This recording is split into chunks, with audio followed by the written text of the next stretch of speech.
Greetings and welcome to the People's Ascension for another episode of RPGs Uncovered. This is, of course, episode 3 of our Lost Eons GENESTAR feature. We're on episode 3 already out of our 4-part series. After this we only have one episode of our demo play left, and then we're going to be doing the final critical analysis of the system. I am both very much looking forward to that analysis and hearing all of the great and creative. Really interested in hearing what people have to say about the game. I lost a word there. Not a great start for a storytelling game, but I'm hydrating. Anyway. Yes, hello, we are RPGs Uncovered. This is a series dedicated to showing you just how quick and easy it can be to learn a new TTRPG. This is the third season that we've done. We're focusing on Lost Eons, a solarpunk TTRPG. Very narrative-based, very keyword-based, very collaborative storytelling-based. It's been an amazing adventure, going on this adventure that we've had, and just designing the adventure, the collaborative map making, creating all of our characters, intertwining them together, and all of the notes I've taken in preparation and post-game analysis for this. So it is going to be an exciting adventure today. We have a lot of things coming up. Last thing they knew, they had a GENESTAR Knight VTOL, helicopter thing flying in their direction, which is probably terrifying for a whole bunch of people. That technology doesn't really exist here in that level anymore. We'll get to a recap soon. Anyway, if you like what we're doing and you want to see more RPGs uncovered, you want to see more games featured, you want to learn more games and more systems, see more actual plays, get more one-shots and setting highlights and whip workshop interviews going on. There's a number of ways in which you can support the channel. The first is, of course, just being here. Hello, thank you for joining us.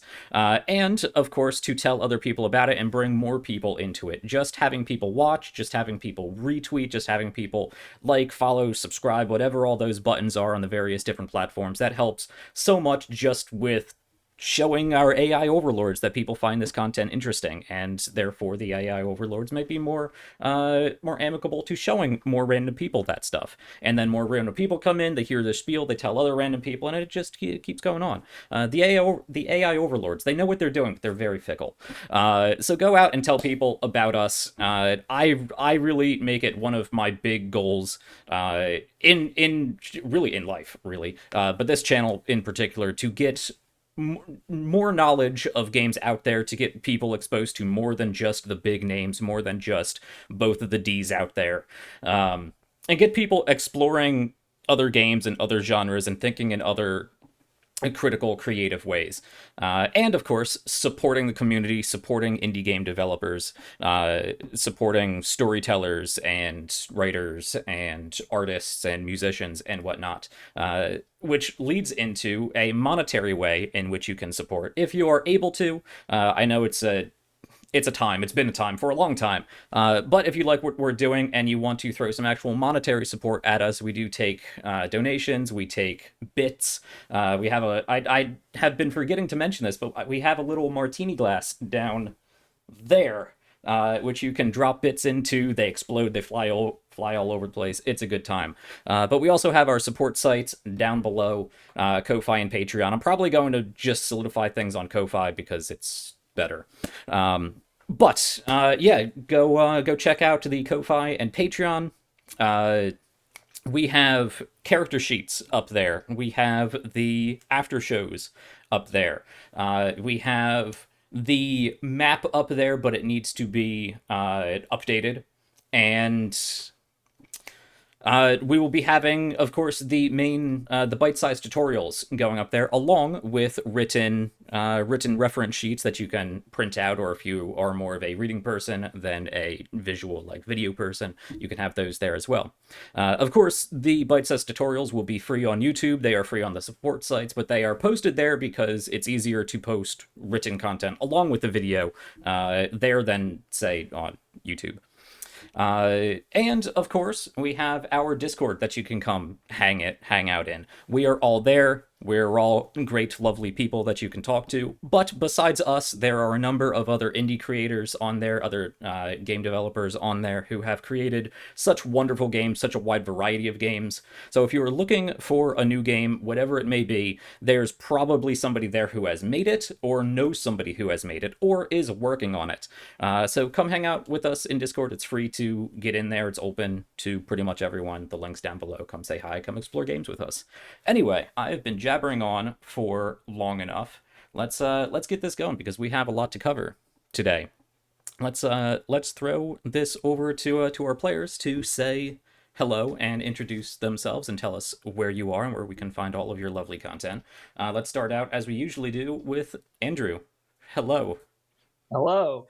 Hi, I'm Andrew. I use he, him pronouns. I am playing Cooper Starward, our very nervous, very weird, quiet little salvager, and is currently in the midst of a panic attack after getting punched in the face and having to, hear this VTOL coming in the distance. I make YouTube and TikTok content. You can find me on Twitter, YouTube, and TikTok at ThatGamerAjax. Kind of a very similar mission to what RPGs Uncovered does. I like to cover some smaller titles. I like doing tips and tricks, guides, some analysis, and tell stories every once in a while from my experiences at the table. That's more or less kind of what I do, and I'm very happy to be here. Very excited to see what is going to go on today. Great content over there, reviews, discussions, all kinds of great stuff for D&D and for other things. Mm. Best of both sides of the indie versus big name competition that we were always in. Next, Zoe. Hello, thank you for joining us. Where can tell us more about yourself and what you have going on? Hello everyone. I am Zoe or Zoe Trooper. You can find me on Twitter as at Zoe Trooper. I'm playing Daphilerius Starward today, who is very tired after spending 3 aspects to cast a rather impressive spell in which she encapsulated 2 GENESTAR knights in a kind of like a wood prison that was hopefully hard for them to get out of. However, given that there is the VTOL coming for us, I have to wonder if that was aspects well spent. Maybe, maybe not. uh, Looking forward to the game tonight. Looking forward to seeing how this series wraps up. It's been a lot of fun, and I've met some really good friends from this. So this is one of those things you got to be thankful for. The little heart is exactly how I feel right now. That's all I have to say, so I can pass it on to someone else. Drake? Well, hi, I'm Drake. You can find me at the Lion Knight 42 on Twitter, YouTube, Instagram, pretty much any of the social medias. And I play Tollin, and Tollin is unfortunately a person who isn't completely sure if they have been displaced through time or have gone absolutely certifiably insane. But they're doing the best that they can, trying to navigate this strange new world full of people who both are and aren't the same. It's a very strange experience, but they have definitely been finding the feeling of camaraderie that I think even maybe in their old life was missing very often, and it's been an incredibly meaningful experience for them, even if it is clearly missing pieces of what used to be incredibly important. And I'm really excited to see where that's going to take us today and for the finale next week. Yeah, I have a two projects that I'm working on right now, which is Dice Trays Action, which is a weekly D&D actual play you can find over on Twitch, and I have Roll for Perspective, which should be back with new episodes soon, where I sit down with content creators, game designers, DMs, GMs, and more to discuss tips, tricks, and insights to help you learn, understand, or better find ways to enjoy and share games. Very nice, very nice. Yeah, you're playing with some awesome people when even just their introductions have so many great feels. It's great. It's great. Okay. Yes, hello, I'm Jack. I'm the GM. you know all about me. You're here, and you can look below in the About section if you want to learn more and help support. Anyway, let's see. Today, episode 3 of our 4-part demo play mini-series. Let's jump into our recap of the adventure thus far. As always, for anybody new joining us, I like to throw the introduction back at my players, have each of them take a section of the recap so that each of the players have a moment to get refocused on the game, get back into the mindset of their characters, and immersed in the world and each other, and most importantly, to get everybody on the same page, not just all the players on the same page, see what each other felt was important, the perspective they have, but very important for the GM to see what the players really hooked onto, what they enjoyed, and also importantly, what they may have missed. So let's throw it over to you guys. What happened on our second episode? Well, we kind of had to rally back at Harvest. We had a very good time meeting Tonk, who had kind of driven away the GENESTAR Knights from our home, and we determined that we needed to make our way to Updraft based on kind of looking through some materials that had been left behind by some of the knights that had perished while they were attacking. We managed to get to Updraft. I know we stocked up on a lot of aspects, and sadly, we still don't have cheese yet. Going to get it. We're going to get cheese before the end of this campaign. I really hope that we do. And then we just started kind of asking some questions. However, the GENESTAR Knights are definitely making their presence known throughout the area. And I know that just from Cooper's perspective, we kind of engaged in a little scuffle, and I got hit.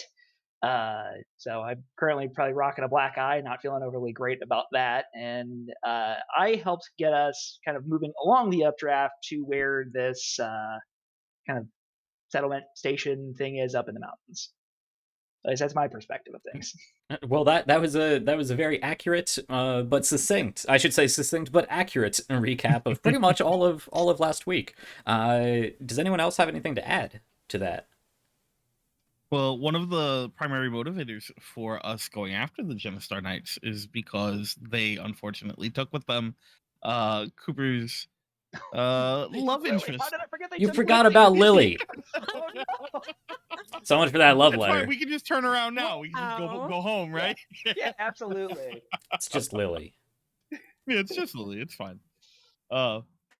We had quite the long trip, which unfortunately Holland spent a lot of less than sober, because coping mechanisms are what they are, and I would definitely classify this as trauma.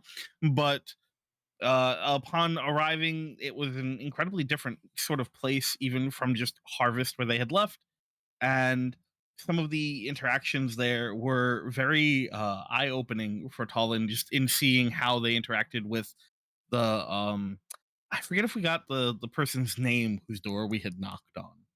We did, but I forgot. Yes. Well, we put Tolan in a really bad disguise. Yep, that also happened. Yeah, bits of Cooper's sacrificed beard and some tree branches positioned carefully. You know what? It worked for the most part. Oh, yeah. Yep. Until it fell off. Until it fell off. It worked great until it didn't. Yeah. Talent just will run around like that. Yep. And Daffleria is in fact a badass. Yes. Oh, 100%.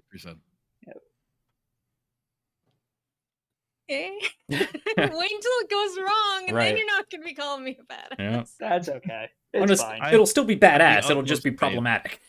Yeah. I suppose one of my favorite moments from last session that hasn't been mentioned yet has been the talk about the ex-sporting mascot There you turned go. air spirit Yep. that the people of Updraft worship, and just the mind-shattering effect that had on Tallinn. I think we broke him a little bit. Yeah. Yeah. Just a little bit. Yeah. Yep. The world, Absolutely. reality has broken Tallinn a little bit. Well, like I said, Tallin's not sure if reality is broken or if they're just broken within it. Yeah. So for anybody who is just joining us and want to know why Tollin is freaking out, Tollin is the only real human left anymore. This game takes place post-apocalyptic. So there was some large climate crisis that caused all the sea levels to rise and all kinds of things to die off. All kinds of various weather anomalies and, all of those, climate issues that we're all currently facing and dangerously approaching.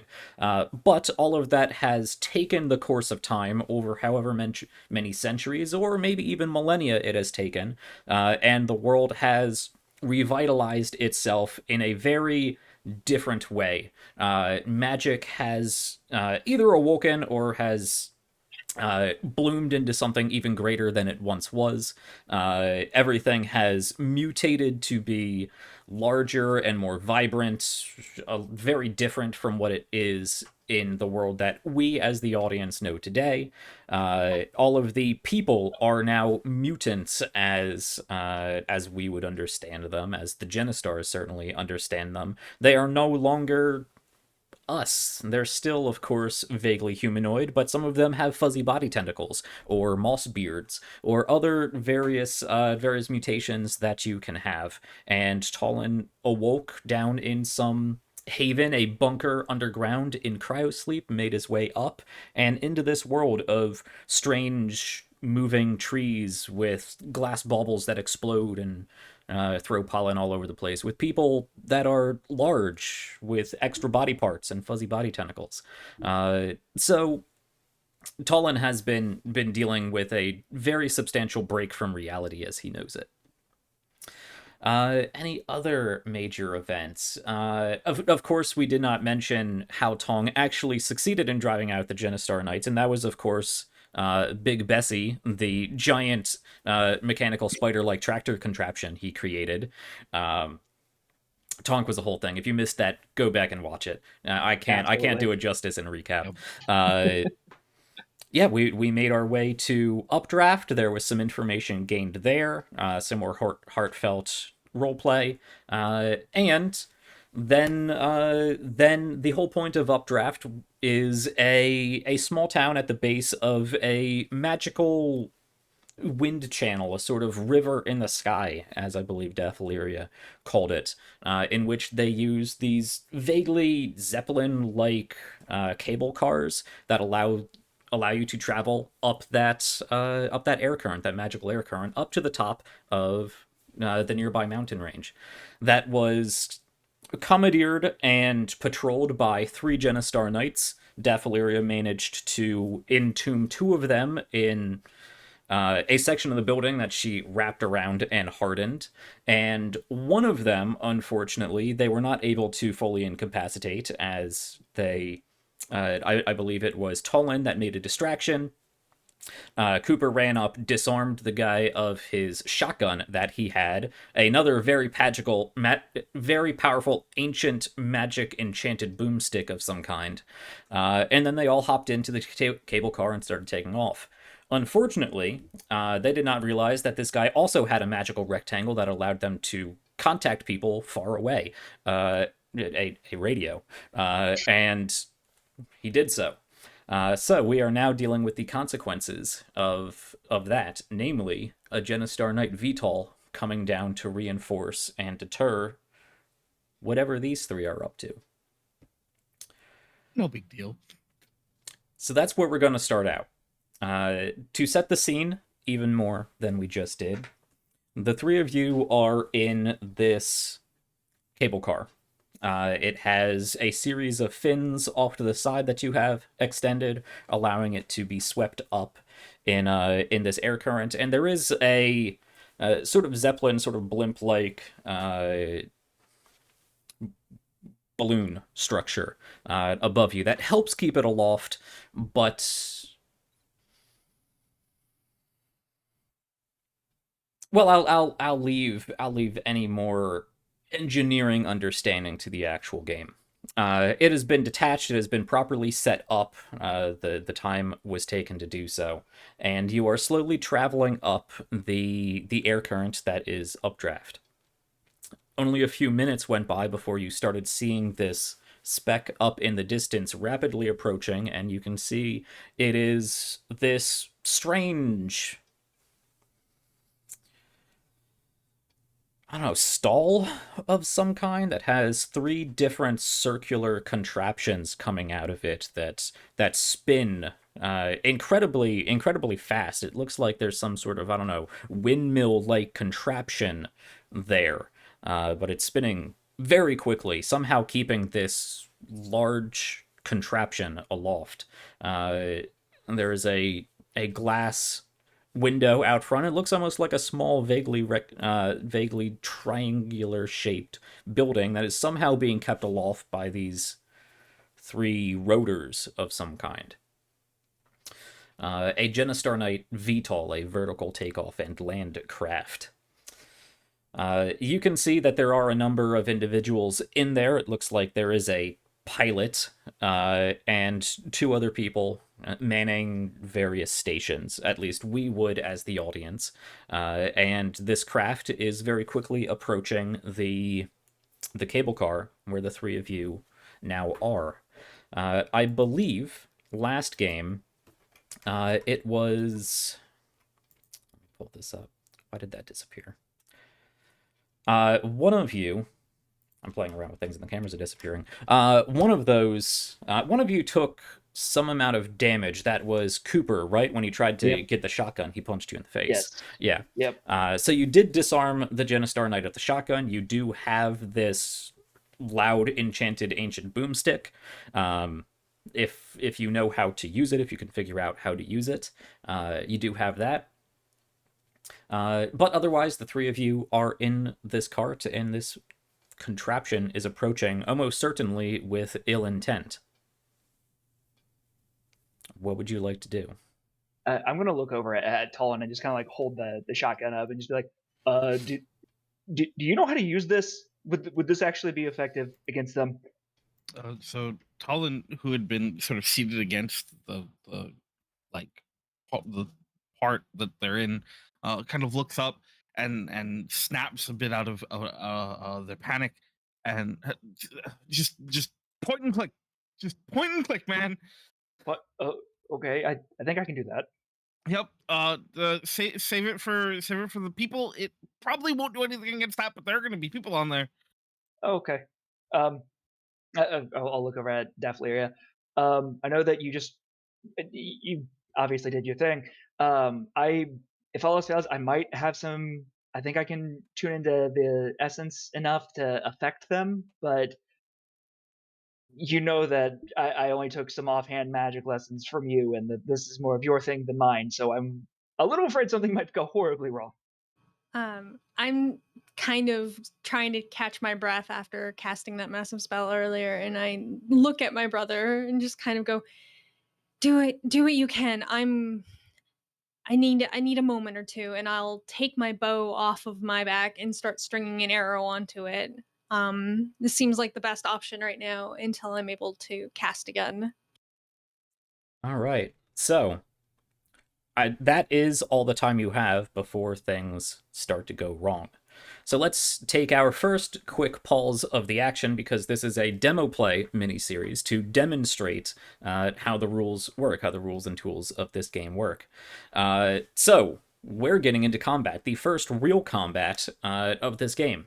And I will relate to anyone out there because it's nice to be relatable and have people relate to you. The first combat of any system is always such a big thing for a GM. A new combat system is always nerve-wracking to implement, but never be afraid to try something new. Especially when you talk to your players ahead of time and express that concern and express ways to deal with that concern, because I don't think it's I don't want to say it's no GM's intent, but I don't think it's in a lot of our best interest as collaborative storytellers, if that's how you engage with the game, to allow for a TPK.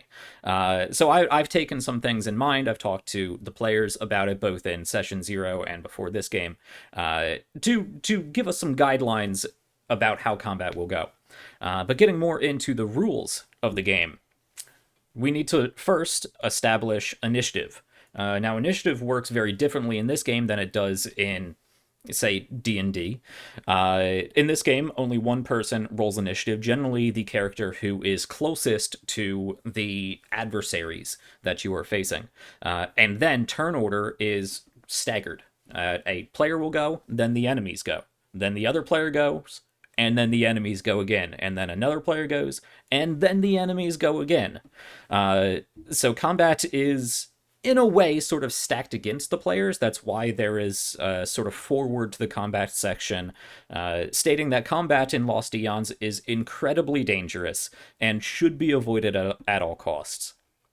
It's that last bit, at all costs, that sticks with me, because sometimes it's not always possible to avoid combat. Sometimes combat is a complication of something that happened, something that went wrong, and that doesn't need to be a complication of a dice roll.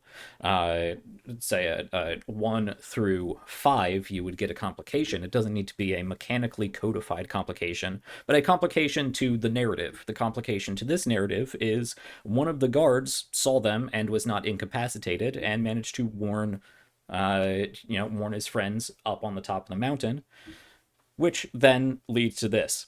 Anyway, initiative.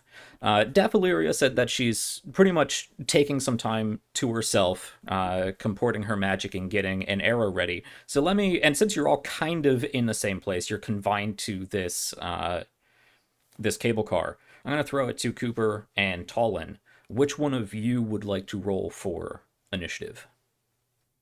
I was going to suggest it be Cooper, because of the three of them, Cooper seems like the most prepared for this. Yeah, we'll go with that. Which isn't saying much, but... Oh, no, yeah. Talon's still having a panic attack. Yeah. Okay, so what do I roll for initiative? So for initiative, that is simply a reflex test versus the difficulty of the adversary. Okay, and does that include my soul die or no? Yes. Let me just double check that, but I believe it does. It's a normal roll. Oh wait, I forgot. I have been injured, so my soul die is only a D4. Ooh. Well, that's not good. Nope. Decision has been made. We're gonna roll 2D4. Yep. Let's go. Yeah, you would make a reflex roll. That is a roll like any other in the game. That's your soul die and your reflex skill die versus the adversary's difficulty. Okay, well that is a 2 and a 3. Okay. I don't think that's good for us, guys. Unfortunately, that means you fail initiative. Oh no. That means the VTOL gets to act first, and then you will go, and then an enemy will go, and then another character will go, and then the VTOL will go, and so forth. So the VTOL gets to act first. Okay. Now, as far as adversaries, as far as enemies in this game, and I'm gonna make a whole little bite-sized tutorial on combat, and probably a different one on actually creating adversaries, a sort of player side and a GM side video. But to briefly summarize, adversaries are generally all lumped together in a single unit. Whether it is one large enemy, like one VTOL they're fighting, or if there's a group of enemies, 5 lizard folk, they all act in a single initiative unit. So you don't have to track multiple different creatures going at different times with different HPs and different abilities that they have. You are encouraged to use preferably only one unit in a given combat, or you can have multiple units if you want to use, say, 2 different types of creatures. But remember as a GM that the initiative order is really stacked against the players. The more units you throw at them, the more that they're going to have to endure between each of their turns. Each unit, each adversary, each enemy has 3 stats. A damage value, which determines how much damage they do if a player fails their defense roll. They have a defense stat, which is really their HP. That that nomenclature gets a little confusing in my mind, because players would roll a defense roll to see if they succeed in dodging the enemy's attack. The defense stat for an enemy, enemies don't roll dice. The GM doesn't roll any dice in this system. That defense stat is actually just HP, vitality, whatever you want to call it. Just remember, it is distinct from any sort of defense test.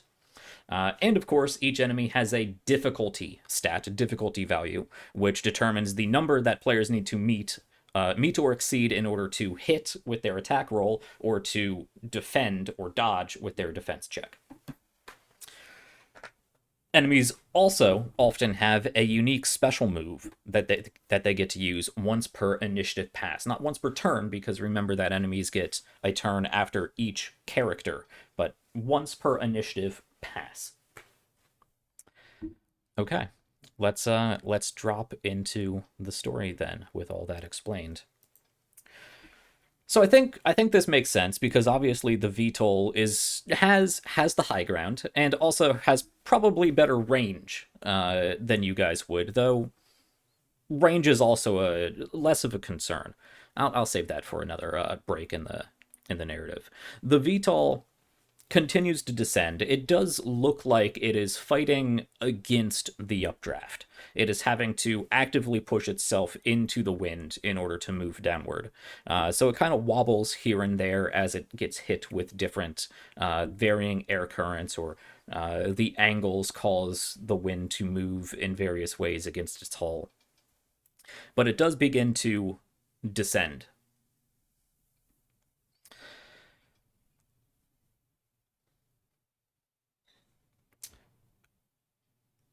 And you see one of the doors, this contraption of some sort, one of the walls opens up, and a GENESTAR Knight leans out with one of their long, exploding metal rods and points it in your direction. So they're going to make an attack against you. But again, the GM doesn't roll any dice, so it is up to the player to roll to defend. Let's see, who am I going to shoot here? I think it makes the most sense, because Cooper took the initiative, made himself the most forward target. I'm going to take a shot at Cooper. Okay.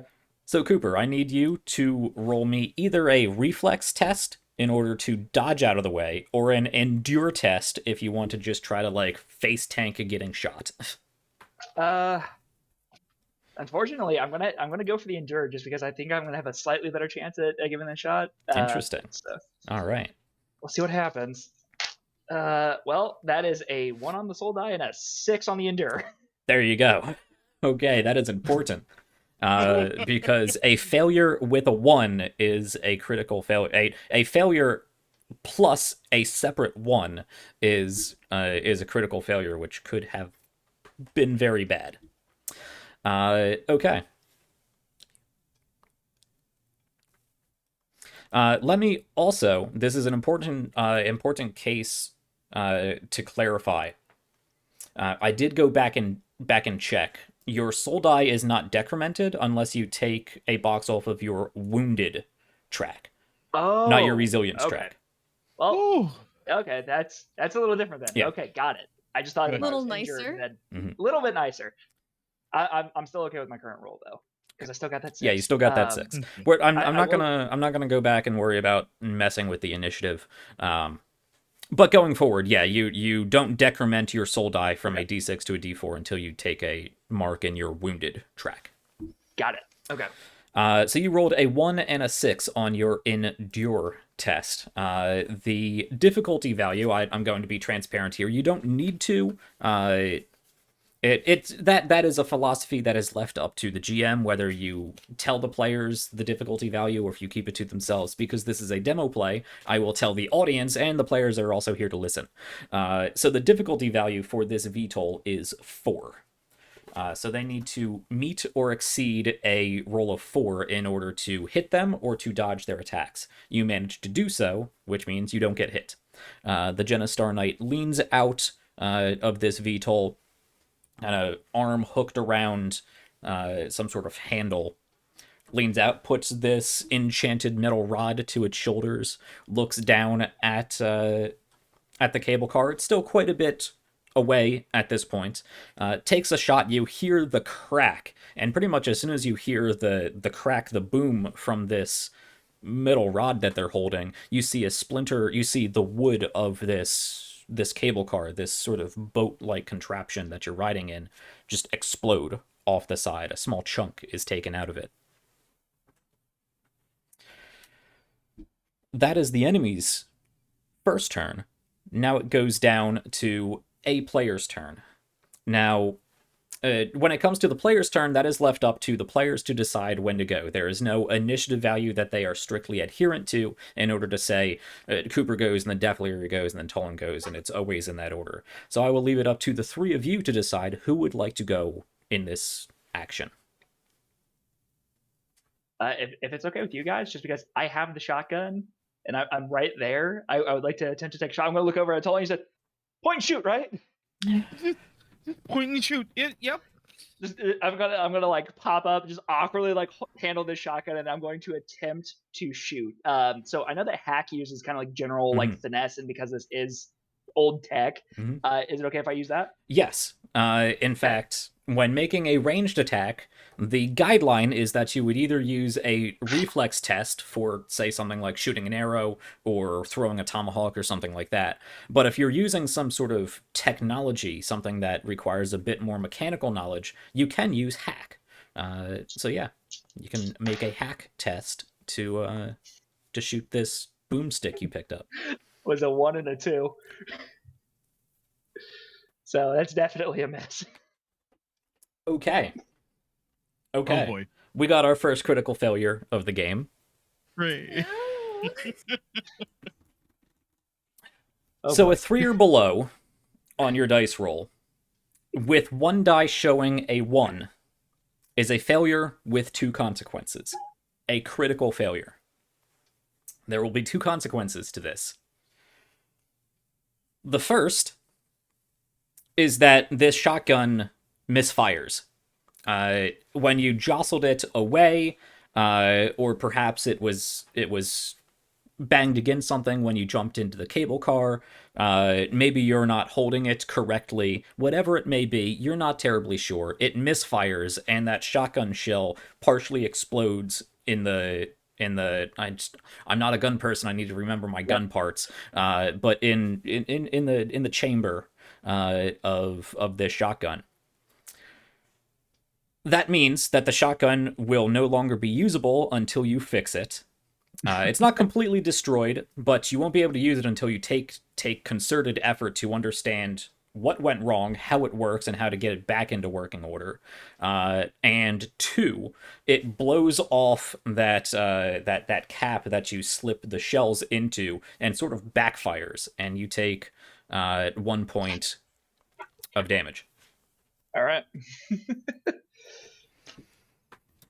To having to like pat out my beard as it's starting to singe with it. Just Yeah, because you do kind of, you have to hold it up to your shoulder to near your face, and it does kind of explodes. Fortunately, it explodes mostly over your shoulder, but it does catch the side of your face with burning black powder and whatnot. The pellets, fortunately, kind of all exploded and minorly dispersed in the barrel. So you didn't shoot yourself in the face, but you got a nice burn. Now, there is no hard and fast guideline in this game, really, for much of anything. It's a very narrative, very keyword, very collaborative storytelling-based game. But the way I like to see it is that when you take damage because of a complication, if it makes sense, it might bypass armor. Now, because of this, you're getting black powder to the side of the face. You don't really have an armored face. When you got hit with the rifle. I don't have armor, period. That's right, you don't have much armor. All I have is just my regular traveler's clothes, so right. That is like I have 1 point of armor to begin with, so Right. it doesn't really matter to me. Right. So this goes past your armor and hits straight to your resilience. So I believe now you 2 have health left. 2 out of 4 boxes ticked on your resilience. We're doing really well. Yeah, this is a great start. Yes, so one consequence was the gun needs to be repaired, and the second consequence is you take damage. Okay. Unfortunately, that was your turn, and your Yep. turn was detrimental to you. That's fine. And now it goes back to the VTOL's turn. Okay. It's going the great. VTOL gets to go. How mean do I want to be? I mean, I want to show off the rules, which means I need to be mean. The guy who is leaning out the window sort of leans back in, and you can vaguely hear him shout something. They're a little bit closer now, but you have to deal with the sound of the wind of the updraft and this overbearing loud hum that this machine is making to keep itself aloft. So you don't quite hear what they say, but there's a quick exchange inside this contraption as the other individual, not the pilot, but the other individual, moves over to something, and a gun drops out from the bottom of the VTOL and starts spinning. Okay. I am going to use its special ability, Suppressive Fire. This Gatling gun drops out of the bottom of this VTOL, starts spinning up, and it is not being targeted at any one individual. It is simply throwing metal downfield in suppressive fire to keep you sort of pinned down. So this particular special ability does not have a damage value, but the way I've set this up, each of you need to make a... do I want to restrict it to reflex? I'm going to leave it as a normal defense check, however you would like to make that. So I need each of you to make a defense or reflex test, unless you can justify something else, but I'm not sure how much else you could justify, in order to keep yourself down and continue to move in ways without being hit by this suppressive fire. I'll attempt to reflex. Creative caster question. Sure. Can I use an aspect card to kind of use a spell to block this? Because it's For- interesting, I'm going to say Mul- yes. Okay, but I should clarify, for multiple people. That will come down to the number of aspects you put into the spell. I would say I would say a one aspect spell will only defend you. Okay, and if I spend 3, it'd defend all of us. If we're going by that reasoning. Would I make that 2 or 3? It depends on what you want to do with it. If you want to make a spell that says everybody passes this test, it is going to be 3. If you want to make a spell that says everybody increments their die by 1 degree, I will say that only costs 2 aspects. And then you would still have to make your rolls. I feel like this is a complex enough action that it should be done on my turn and not as a defense roll. Probably something that big. Yeah, if it was just like a reactionary D&D shield spell, like one aspect I protect myself sort of thing, I could see that as a reactionary defense test. But if you're affecting multiple people in a complicated way, that does sound like it's more your main action. I will instead do a reflex. Okay. And hold that idea in my pocket for later, and hopefully we don't die because I made this decision. Yeah, anyone following along, you can look at page 36 of the player's guide for combat rules. Okay, so defense. What do we got? I rolled a 5 on a reflex. I'm 5 and a 2 actually. So yeah, I got a 3 and a 4. I got 2 6s. Okay. So nobody rolled less than a 4, right? Correct. Right. Cool. Actually, this has increased difficulty. Sorry, I was reading something as soon as I asked what your rolls were. Zoe, what did you get? A 5 and a 2. A 5 and 2. You're good. Tolan is good. Cooper, you I'm said not. 3 and 4, right? That's correct. No. Yeah. The difficulty for this was raised. It had a difficulty of 5. Special abilities can have a higher difficulty. So that's actually pretty good. So for suppressive fire, the consequence for failure would not be taking damage. It would be that your skill, the skill die you roll to make an attack, would be decremented. That currently only affects Cooper, because Cooper failed the defense check, but Cooper already took his action. And this effect will only last until the top of the next initiative pass. So that's actually pretty fortunate for everybody. Cooper's already taken his turn, so it really doesn't matter that his attack dice will be decremented. Yeah, I think that like in this case, I'm just gonna like throw the shotgun out and just like cover framing. I will say, yeah, you can use it does say in defense you can use channel to defend yourself, but I do agree that more complicated spells would probably be in action. For transparency, the idea I had was I have sludge, and I Okay. wanted to turn the bullets to sludge. But that would only defend me. That turning an enemy's weapon into sludge, basically making it unusable, sounds more like an attack than necessarily a defensive action. Right. Yeah. I don't like that loud, noisy gun anymore, though, so it might just be turned sludge next turn. Right.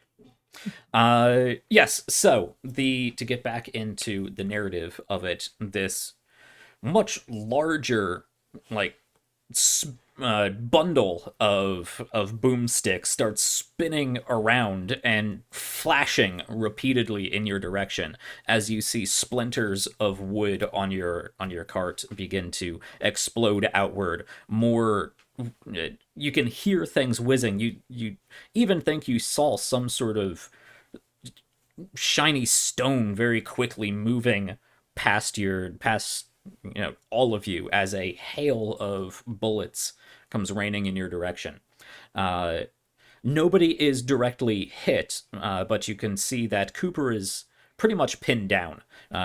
Seeing that Cooper was the first to aim and shoot at this VTOL, they've aimed most of their suppressive fire in that direction, identifying that they have a gun. They're not used to people in this era having firearms.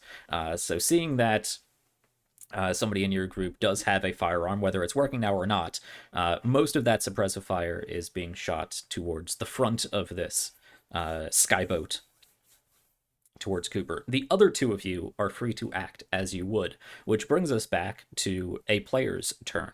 So, Daffeleria or Tolan, who would like to take action?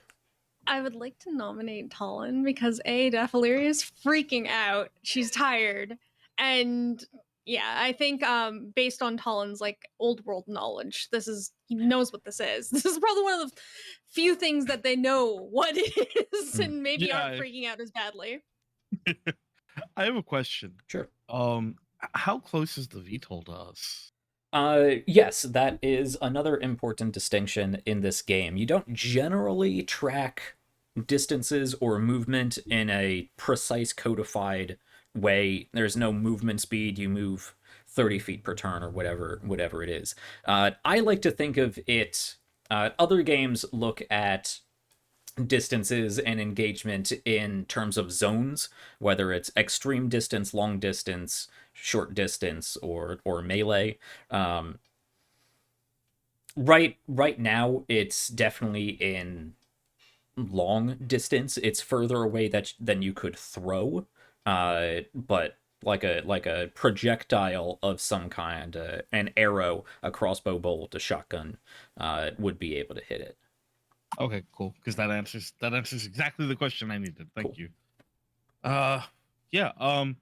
Tolan is also kind of still freaking out a bit over this.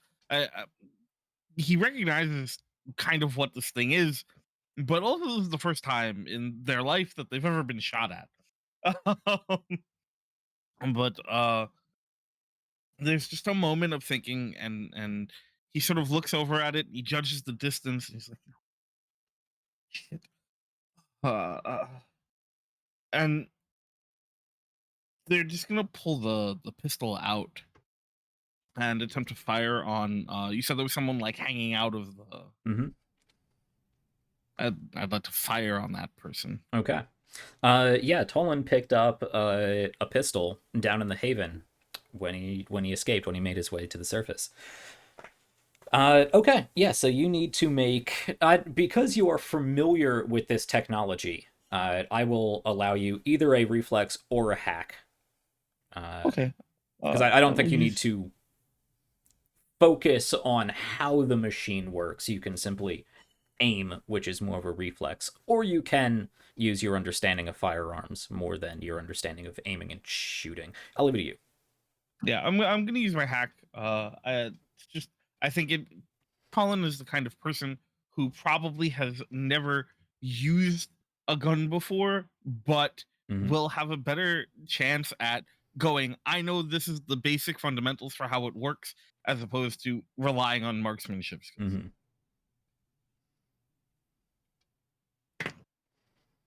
That is a 1 and a 4. Okay. The difficulty value of this VTOL is 4. You need to meet or exceed. So you do manage to hit this VTOL enemy. You said you were specifically shooting at the individual leaning out, but it counts the whole the whole package as a unit. So when you succeed on an attack roll, every weapon does 1 damage. If you exceed the difficulty on an adversary with both dice, the attack instead does 2 damage. So you rolled. It was a 4 and a 1. 4 and a 1. Yeah. So you only succeeded on 1 dice, so it does 1 damage. And then I also have to roll the supply die for Yes. the pistol. That is a 1. Okay, you decrement your supply die on that pistol. That goes down from a D8 to a D6. All right. And so Tullen just sort of like pops up after the like spray of gunfire has moved past, and just sort of like takes like a couple of pot shots and throws themselves back down, and like glances over at Cooper and is like, are you okay? No. Oh, good. I thought it was just me. Yep. Yeah, that's a good way of describing hack as opposed to reflex. You're not aiming specifically, you're not performing trick shots or anything, you are simply jumping up, spray and pray for a little bit, and dive back down. So in doing so, you hit the VTOL for 1 damage. What that means for the enemy on the GM side of things, remember that defense stat, which is HP. The VTOL has a defense of 4. Tolan just did 1 damage, so it is reduced to 3.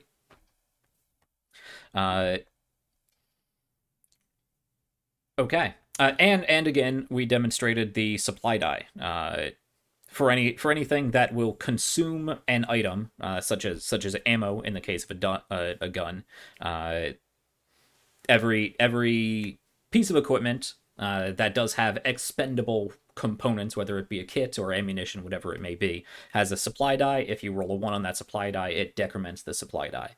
I gave that pistol a D8. He rolled a 1. It decrements to a D6. It can still be used, but there's more of a chance now that he's going to roll a 1 again and decrement it even further, and the spiral continues until the gun simply breaks or runs out of bullets.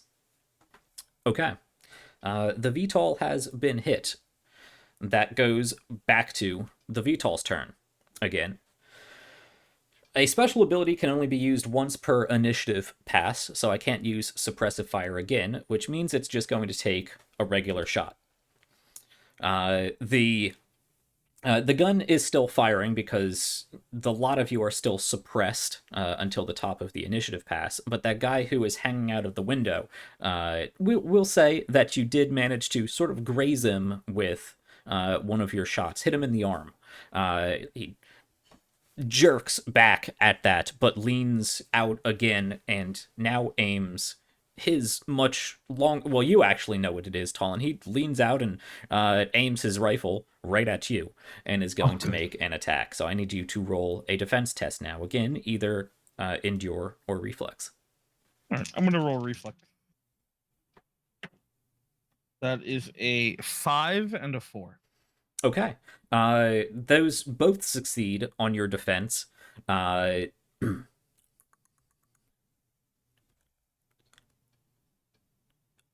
Yeah. Unlike attacking, there is no critical success at defense. You just simply don't take any damage. You successfully dodge out of the way. Yeah, so the bullet just sort of, he fires, and Colin almost instinctively sort of throws their head to the side, and a bit of the wood just sort of explodes past their face. Yep. Very nice, very nice. Okay. And then rounding out our initiative pass for the first initiative pass, Zoe, Daffleria, what are you doing? Oh goodness. I had a plan going into this, but now that I'm seeing how badly it's going, I think I need to switch that up. So, if I were to do something with a bit of flair, perhaps using my bow and arrow as a medium for spell casting, would you still make that a channel roll? Yeah, as long as what you're doing is mostly a spell. If the arrow you fire is simply there for, if it doesn't have a mechanical benefit, yeah. Yeah. So, yeah, the noise is all happening around her. It's terrifying. She sees her brothers in the corner getting basically pinned down by little rocks, maybe, like whatever, scattering all over the floor, tearing this thing apart. She turns and, like, just in a moment of boldness, stands and fires her bow and arrow. And I would like to cast a spell while I'm doing this. And as the arrow's sailing across, I would like to use sludge and burn. Okay. Hopefully to, like, splatter and have, like, this molten sludge just kind of clinging to their craft. Okay, so your intent is to deal damage. Yes. Okay. So when casting a spell in combat, it works the same way as casting a normal spell. So you are spending 2 aspects. You are doing sludge and burn, which is the 7 of clubs and the 7 of spades. So this is a double 7s. Clubs, 7 of spades. There we go. Okay. Yes. So in combat, aspects, spells in the game do 2 damage per level of power used. And a number card counts as a power of 1, a face card counts as a power of... a number card is a power of 1, a face card is a power of 2. So you get 2 damage from your first aspect you use, and then you add another 1 damage because you're adding another number card for another 1 power into your spell. So that will do 3 damage should this succeed. Because you are a spellcaster, you don't need to worry about paying a mutation cost to do so, so I simply need a channel from you. Sure. Ooh, okay. So I got 6 on my soul dice and 4 on my channel dice. Okay. Yes, both succeed. The difficulty on the VTOL is 4, so 4 and 6 both succeed.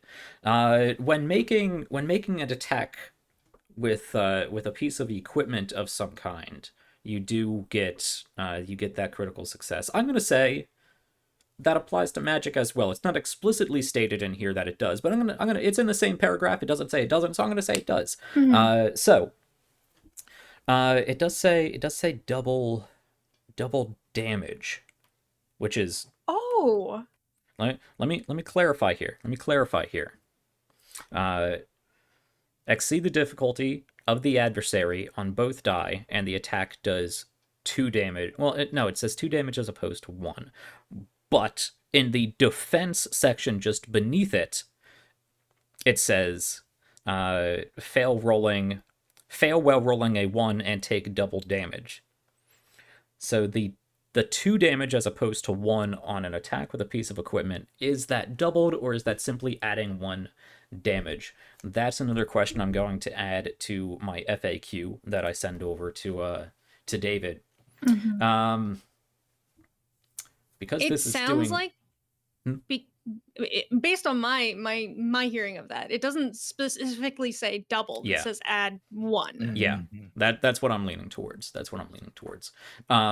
So you succeeded on both of your channel dice, so I'm going to add an additional point of damage on there.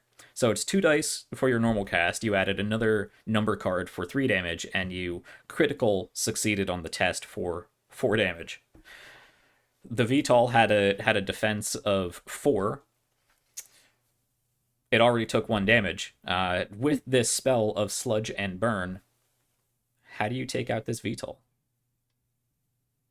I'd like to imagine it's not exactly intentional. Yeah. Like, I'm just trying to get these people, it's loud whirring contraption, off of us and away from us. And I shoot this arrow. It splatters this molten goo all over their vehicle. It basically begins to seep into the engine, hits the fuel area, and just goes pop, and the whole thing just goes up in flame.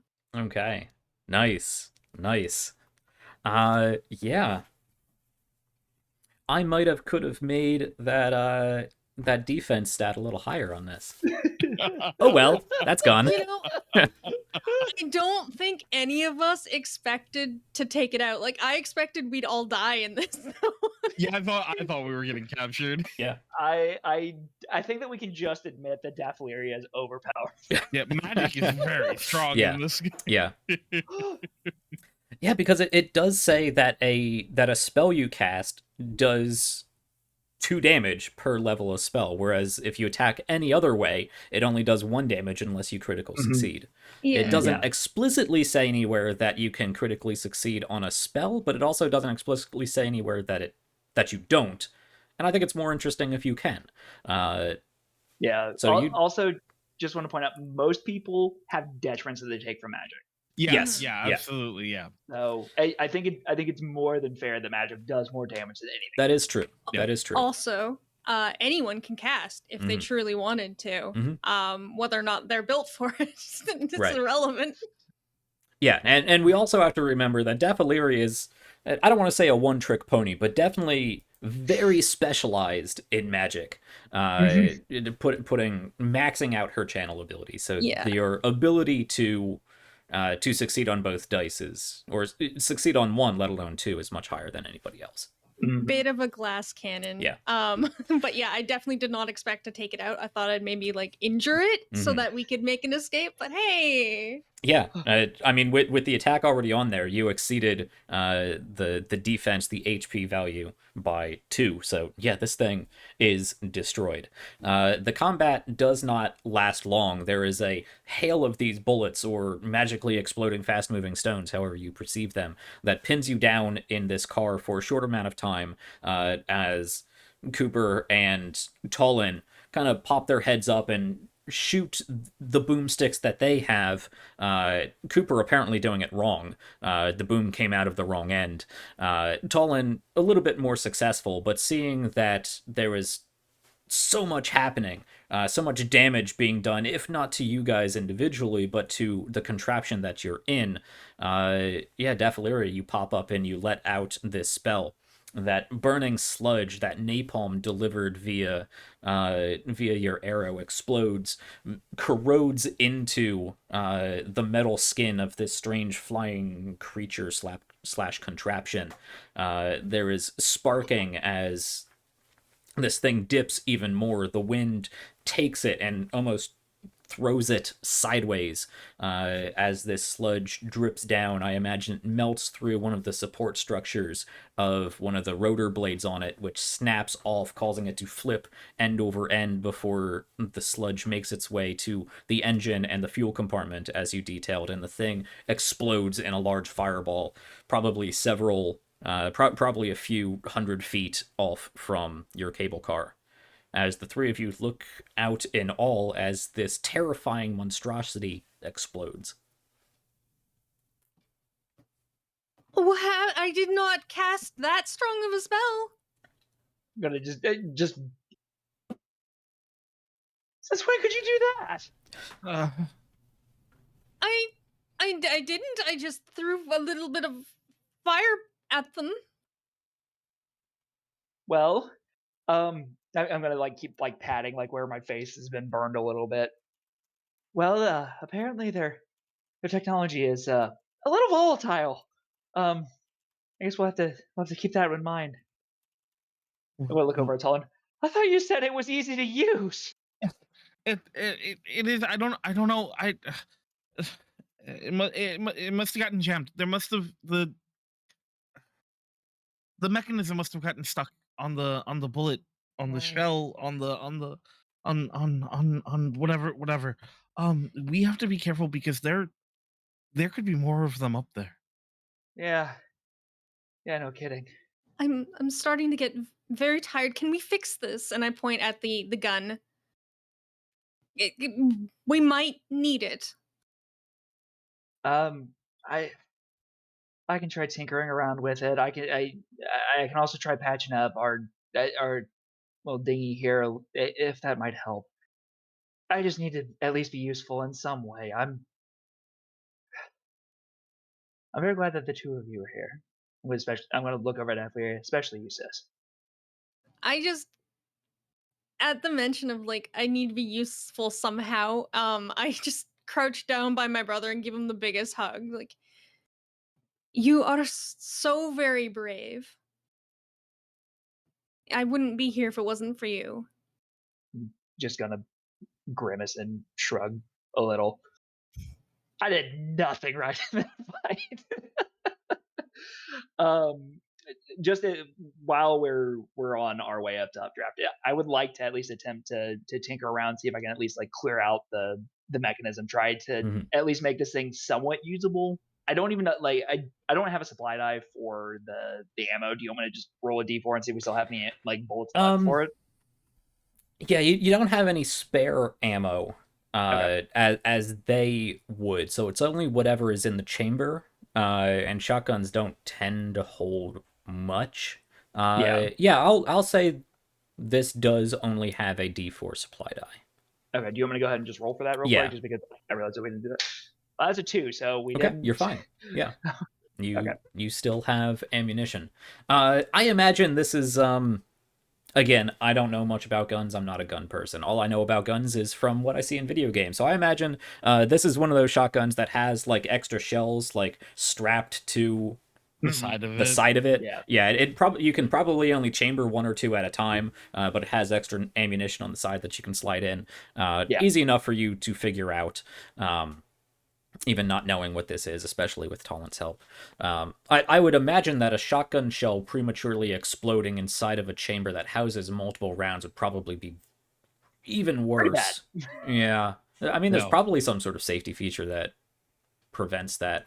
I don't know. 8,000 years in the future, who knows what happens? Yeah, there. those. It's Yeah. fine.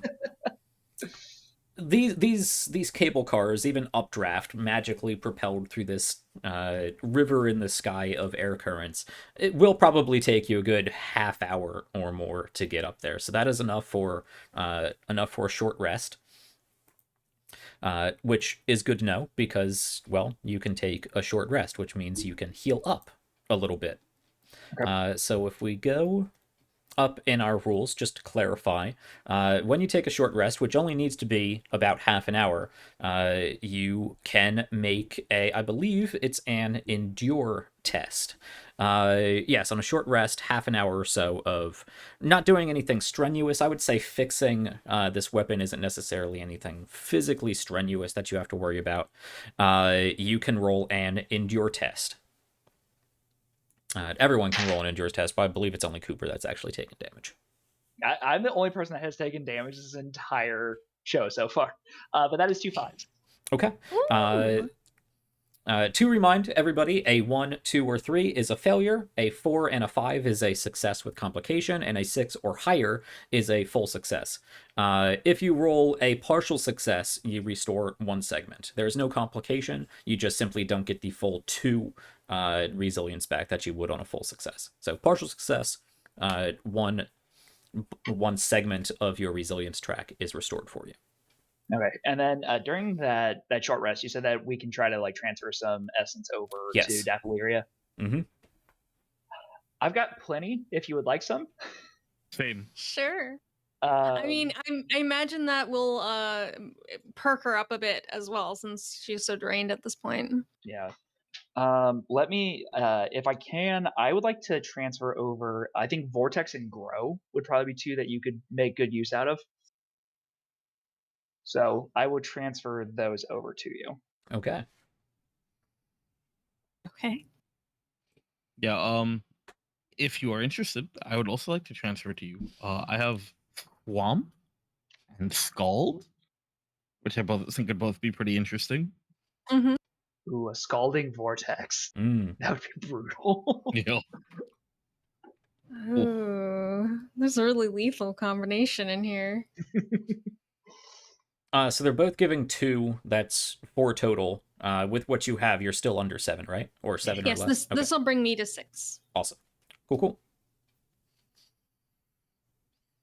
Okay, so you've taken a short rest, Cooper. You've recovered some of your resilience. Spells have been, or aspects have been transferred. As far as the weapon, go ahead and you have a do you have the correct tools to be able to do this? So I do have. So I have just a repair talent that I have. That's right. I also have a craft kit. Yeah. And Yeah. I've been using that largely for potions so far. Because I was Yeah. going to say there was the whole thing at the second. I forget if it was the first or second episode where you were able to get the tools from Yeah. like a shed near Mhm. your home. Yeah. Yeah. You And I'm a do little have bit- what you need. Okay, so that's. Do you want me to give you? Would that be hack or analyze? You think? This would be hack. Yeah. Okay, all right, which is great for me. Now your talent is specifically repairing armor. Yes. Which nobody's gone through their armor. Nobody's yet, gone so through I their can't do armor, anything with it. So armor has a value between 1 and I think 4 is the highest armor value you can have. With repair armor, you can get back a number of those segments. I would say for this shotgun, it doesn't really have. There's no clock associated with it. It's either broken or fixed. Mm-hmm. Well, that was a 1 and a 2. Okay. Okay. All right. Cooper's not rolling great today. I have this set of dice that's called avocado toast, and normally works really well for me. Putting you over in the corner. I'm not using you again today. Okay. So when using a kit to repair something, the consequence is that the kit is used up. So your crafting kit is consumed.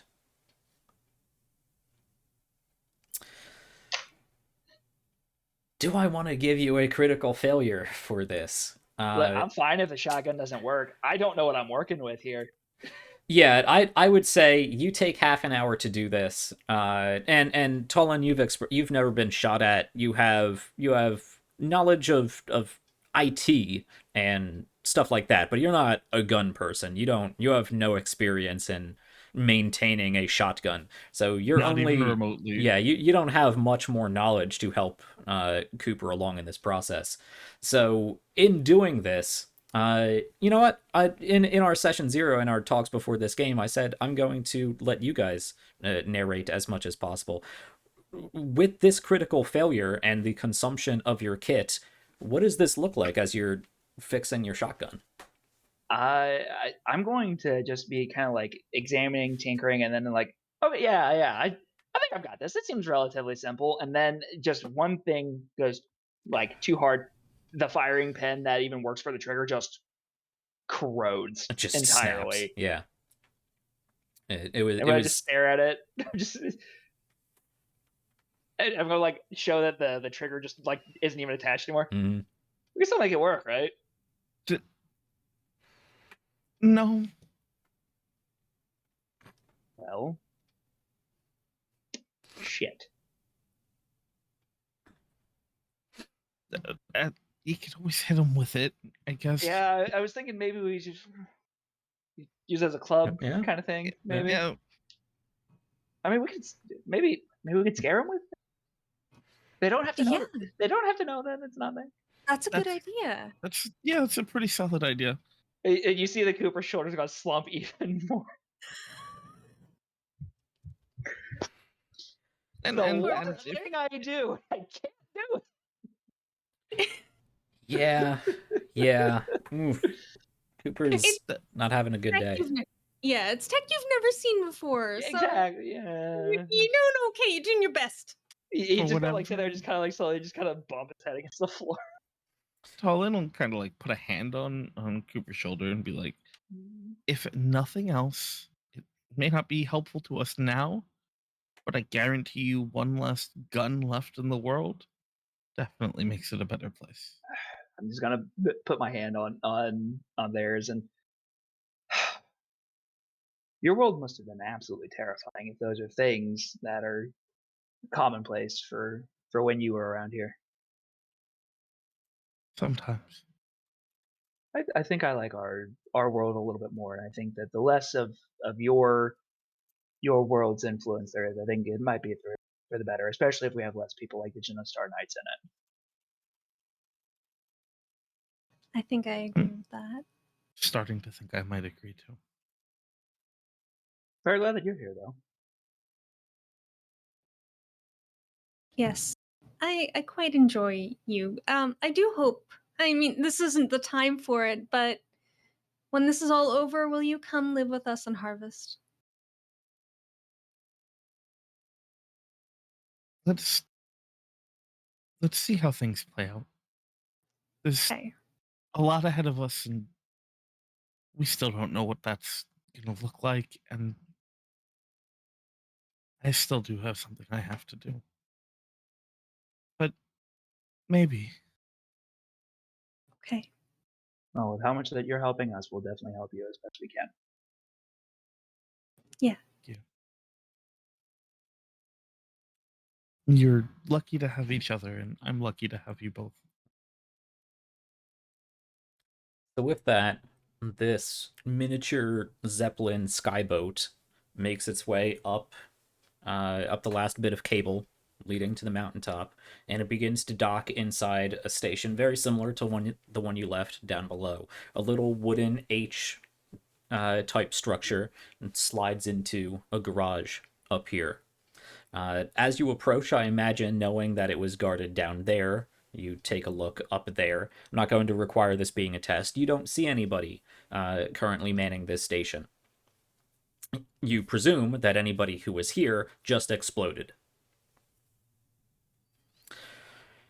So this cable car slides into the bay up at the top of the mountain here, and there's really nobody to greet you. You would imagine coming here on any normal day, just like at the bottom, a major tourist attraction, there would be people working here, tending to the craft that you use to get up here, people selling tickets, people in various stands and booths inside the lobby areas or just outside selling souvenirs and foods of various kind. But there's nobody up here. You can also tell that it is significantly colder up here. Fortunately, it was such a slow and steady incline to get up here. Your ears popped along the way, and the temperature difference was gradual enough that it's not too much of a shock to your system. But it is colder up here. The air is slightly thinner, but not to a point that it's going to be terribly detrimental to you.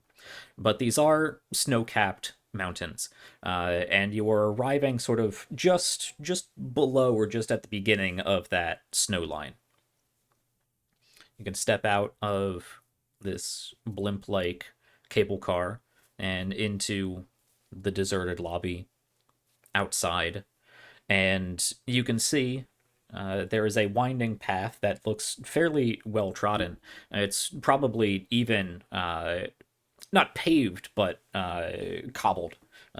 Cobblestone walkway created, a number of stairs every several feet moving up the incline of this mountain. You can see that travels for quite some distance further up into the mountain as the snow begins to overtake the very scraggly, scrub-like grass at the top of the mountain just below that frost line. And you can see nestled into amongst the peaks of this mountain, there is another small, maybe community up here, a small batch of buildings, but you do see on a sign leading in that direction the Blushing Pools Spa and Resort. You also see, presuming you make your not seeing any other direction to go. I'm not going to make you roll any sort of tracking check to get this information. There's no narratively interesting downside to this. You don't see any tracks leading off in any other direction. You can make your way up there. There's not really much anywhere else to go here. You start making your way up there, and once you get into the where the snow starts to accumulate, you do begin to see footprints that lead off in another direction, away from the cobblestone path.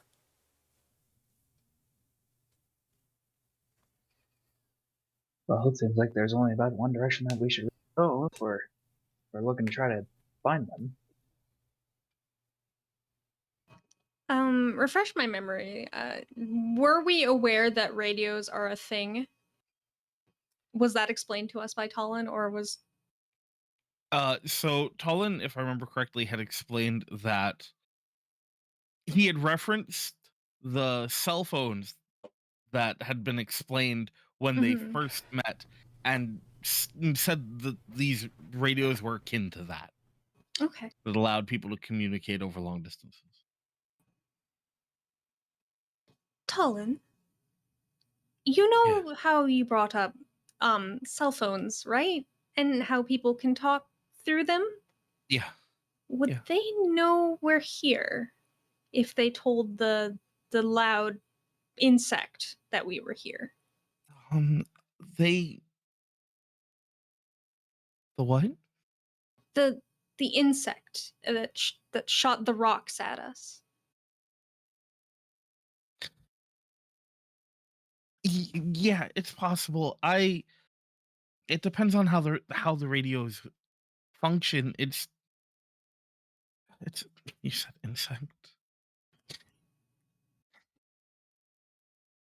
Okay, so we're gonna focus on what's important here. The radios. It depends. They could be shortwave radios, and they can't go very far. Or depending on what they have, it's entirely possible that they all know we're here.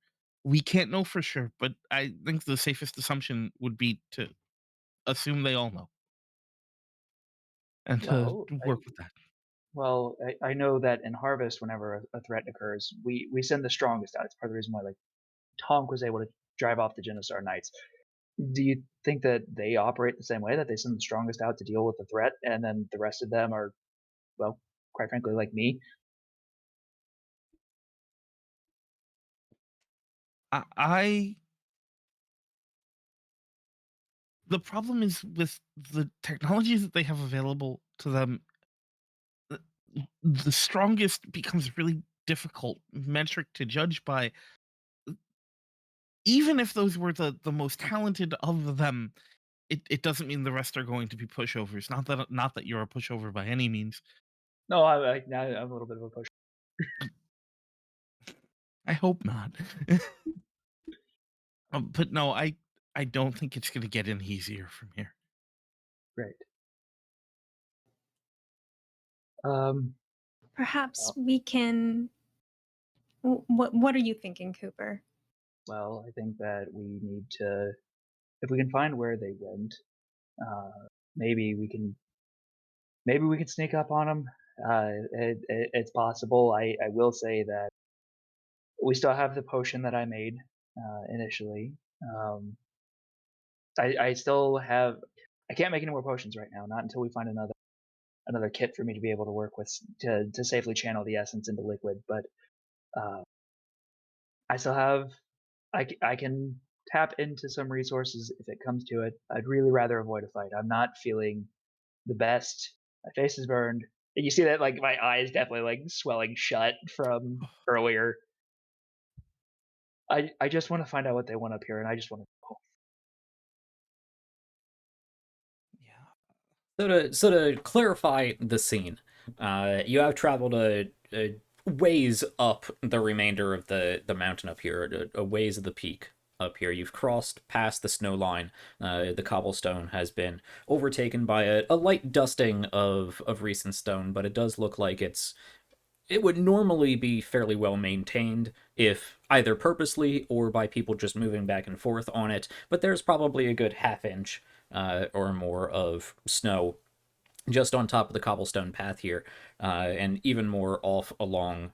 I don't know if banks is the right snow. Yeah, snow banks. The snow upon the peaks of the hills here. You've climbed to a considerable elevation at this point, and you don't notice those footsteps leading off until you get to the point where you can see much more clearly. You're fairly close to the blushing pools that you are out front of. It looks like these footprints came outside of the blushing pools and immediately curved off, and you can see in the distance it leads towards uh, well, where the terrain would definitely get more difficult to cross along these peaks, but still possible.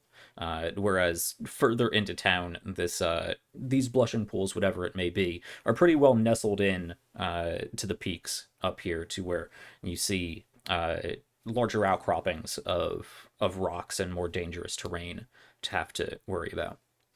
So the Well, blushing pools are nearby, but there is also this other track that leads off along the so mountaintop. do you think we should try checking and see what's in the blushing pools? Maybe there's somebody that's in there that knows what they're looking for up here. We also might find something somewhere to hide if we need to there. Just my Maybe. thought. It's possible. I don't know this place enough to be able to say one way or the other. I I I just wonder how much they've established themselves here, and if there's going to be anywhere that we can find there that would be helpful or even safe. But we have to push forward, right? Right. We should probably go inside, see if there are other people that might be able to help us, or at least give us some information, and then maybe we should check out those tracks.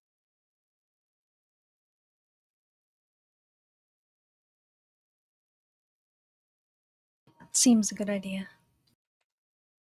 I'm gonna go ahead and make my way up, and I'm going to slowly push the door open to the blushing pools. Well, you're walking towards Oh, yes. a small community. It looks. You're not Oh, necessarily okay. walking towards Sorry, a building. it was Sorry. like Yeah. okay. Yeah. I'm gonna start making my way in that direction. Then. Yeah. You can make your way further into. It's less of a community as it is a complex of other buildings. Again, it's very much like those small alpine towns and alpine resorts that have various buildings up there, like ski lodge, spa area, cafeteria, some homes for people who live up there at the resort full time. Maybe a inn, or like other buildings that can be rented out as living spaces, hotels, whatever it may be. You can make your way up into this. I mean, it's a resort, is what it is. The Blushing Pools Spa and Resort. You see, when you get up there, it's set up similar to the town you left below, but instead of being centered around an air spirit, the horse-like air spirit, or as Talon understands it, Zephy, the mascot of the local hockey team. Um, the spa up here is simply centered around a fountain. You can see a number of these outbuildings, and you can see there's a path leading off not terribly far. And you can see there's sort of this natural terrace of pools of hot springs, and it's quite quaint and beautiful up here. The terracotta shingles on the roofs, the white painted uh, wood along the buildings up here, white and blue, various accent pieces of the buildings up here, sort of blending into the snow on the ground. Cobblestone of this central plaza area, which would normally see a bunch of traffic, but again, there's about a half inch or so of snow just accumulated on there, and you realize there's no bustle to this area. This is a spa and resort. It's a tourist area. There should be people up here, though talking from the individual down below in the town of Updraft, that the lift and presumably anything up here has been closed since the GENESTAR attack. You don't immediately see anybody moving about, but there are a number of buildings, various shops that sell different tourist-like memorabilia, clothing where you can get cold weather gear, shoes, maybe skis, sleds, sell various wooden carvings and whatnot, food, like restaurants up here. Of course, there is the main Blushing Pools resort building that would have like a front desk, the administrative area, places to stay, rec center in there for like a ski lodge sort of setup for you to hang out in between whatever else you may be doing up here. But you don't see anybody moving about. Does it stand to reason that this is a place we've heard of before, or I will. is it? I will say, Daffleria, because your character has spent most of her life hanging out, sitting underneath your tree outside of Harvest, looking for and talking with people moving in and out of Harvest. How about you give me? I'm going to say it's probably a persuade roll, though I'd allow you to roll research as well, but I think persuade makes more sense, sort of as a retroactive roll to see how much information you may have gained from simply talking to people. Sure. I'm actually going to go with persuade because I like that more narratively, despite the fact that I have a better dice in research. So let's do this. A 2 and a 1. Yeah, we are rolling bad today. Okay. Well, it had to happen eventually. Yeah. Well, that should be filling our resolve tracks, though, right? That is true. That is true. That is something I did not say because it had not come up very much before. Anytime you fail a roll, and that is full failure, not partial success. A partial success is still a success. I don't know if we've had all out failed rolls before. Not before today. Before no. today, no. No, before So that is good to know. All of these failed rolls, you will mark a box in your resolve track. This is how you gain experience in Lost Eons. Each of your 3 skill types, your physical, technical, and mental skill types, each have a resolve track of 8 boxes. When you fail a skill in that particular type, you would mark a box in the corresponding resolve track. So, for example, Cooper, you failed on your shooting test, which was hack, and you failed again on your repair test, which was hack. So you would have two resolve boxes checked off in your technical skill track. Yep. In Lost Eons, we learn from our mistakes. Yeah, which I really like. I like systems that where you get better at skills as you use them, and more specifically as you misuse them. You learn from your experiences. And now, of course, Defleria failing on this persuade check, you would mark resolve in your mental resolve track.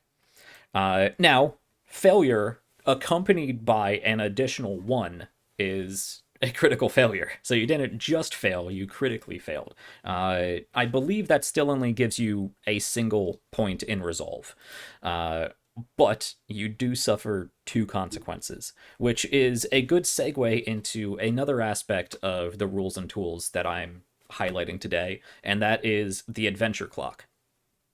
So the first consequence is that, 1, you simply have no information about this place. You've of course heard of Updraft, the actual Updraft, Sky Channel, the force bringing you up here, and you've probably heard in passing people reference the Blushing Pools as a spa and resort, but you don't get any more information than what it says on the sign there. It is a spa and resort, and people generally like it. You don't have any additional information. That's your first consequence. The second consequence is I'm marking a box in one of the adventure clocks. Just know, everyone, that when this adventure clock ticks all the way down, I started it. Actually, Cooper started it with his critical failure on fixing the shotgun. Oh no.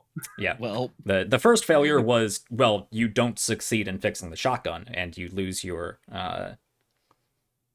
crafting kit, but that's just built into the rules. The second consequence, I was keeping that one hidden, but this is a good segue, a more appropriate segue. So yeah, there are 2 boxes filled on an adventure clock. So for the GM side of things, I know we're spending a lot of time out of the narrative today, but there's some good rules to cover in this episode.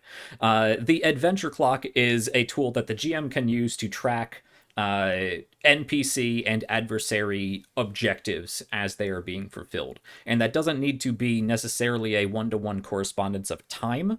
That can be any narrative, and any complication can factor into an adventure clock. An adventure clock should be set up anytime a non-player character has a goal that they want to complete.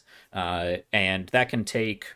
you can mark boxes on that clock over the passage of time if you would like, but you don't need to keep track of time, and the action that provides the consequence to mark a box in the adventure clock doesn't need to have a direct bearing on the passage of time or the success or failure of that adventure clock. In this particular instance, there's not a huge passage of time as Defleria tries to recollect some information about this area. Probably a little bit of humming and hawing, conversing back and forth with Cooper. Have you ever heard of this place? Trying to remember back to people. Oh, you remember that person who came in with all the bolts of fabric that one time? He said something about this, but I don't remember what he said. Do you remember? There's a short conversation that may happen, but you're not spending half an hour or anything devoted to this. It's not necessarily a passage of time. It's simply a narrative consequence that allows me to say, okay, I can justify the NPCs being further along in what they are doing right now. There will be more on what these adventure clocks actually are, either when they fill up or during the after show, depending on how sneaky I want to be.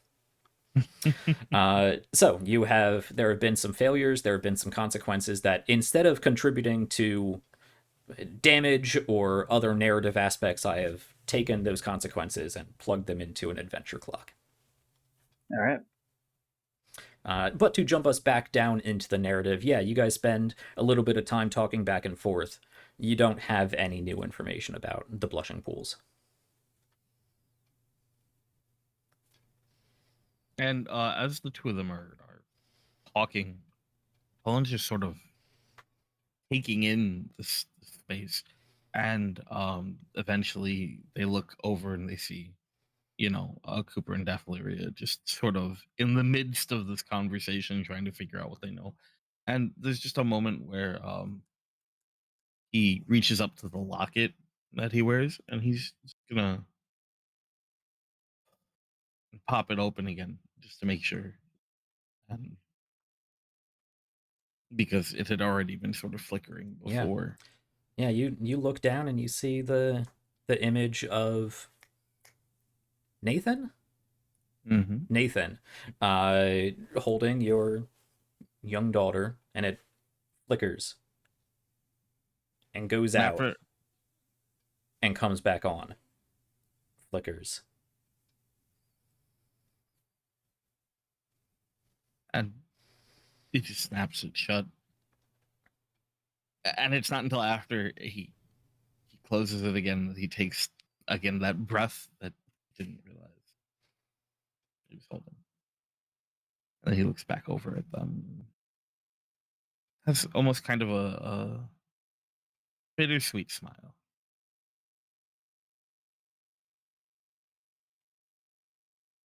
So, where are we going from here?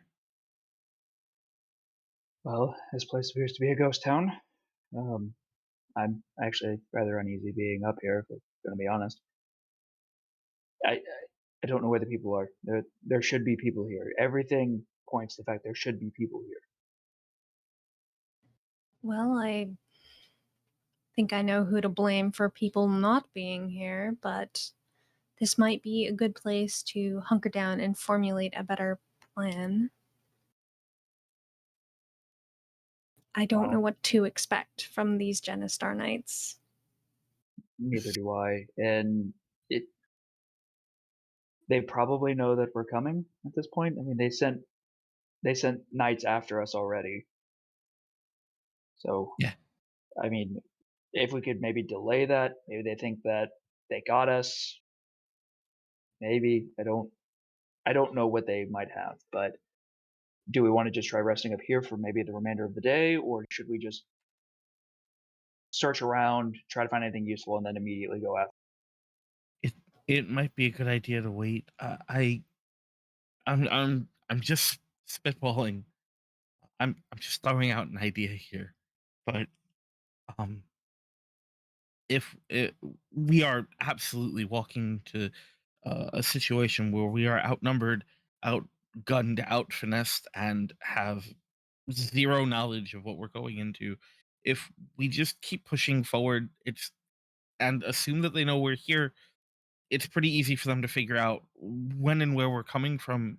If we at least give it some time, we can try and formulate some kind of a plan, and maybe uh because we will have taken significantly longer than they uh, think we would, that maybe we could have some kind of element of surprise, take some piece of information away from them at least. Yeah. And if we can't find anything useful here, at the very least, maybe we could make some noise here and draw them to this location. I mean, that could work. Hmm. I'm going to look around for supplies. Um, it just maybe keep an eye out. Mainly, I need something to work with again. I mean, trying to work on the gun just ruined my equipment, and I could really try to use something else. Oh, I'll keep an eye out. I Uh, don't know. so the intent here, just keep things moving forward. The intent here is, unless something changes, to find some supplies, a place to hunker down, maybe get a rest in, spend some time, formulate a plan. Mm-hmm. Yeah. Okay.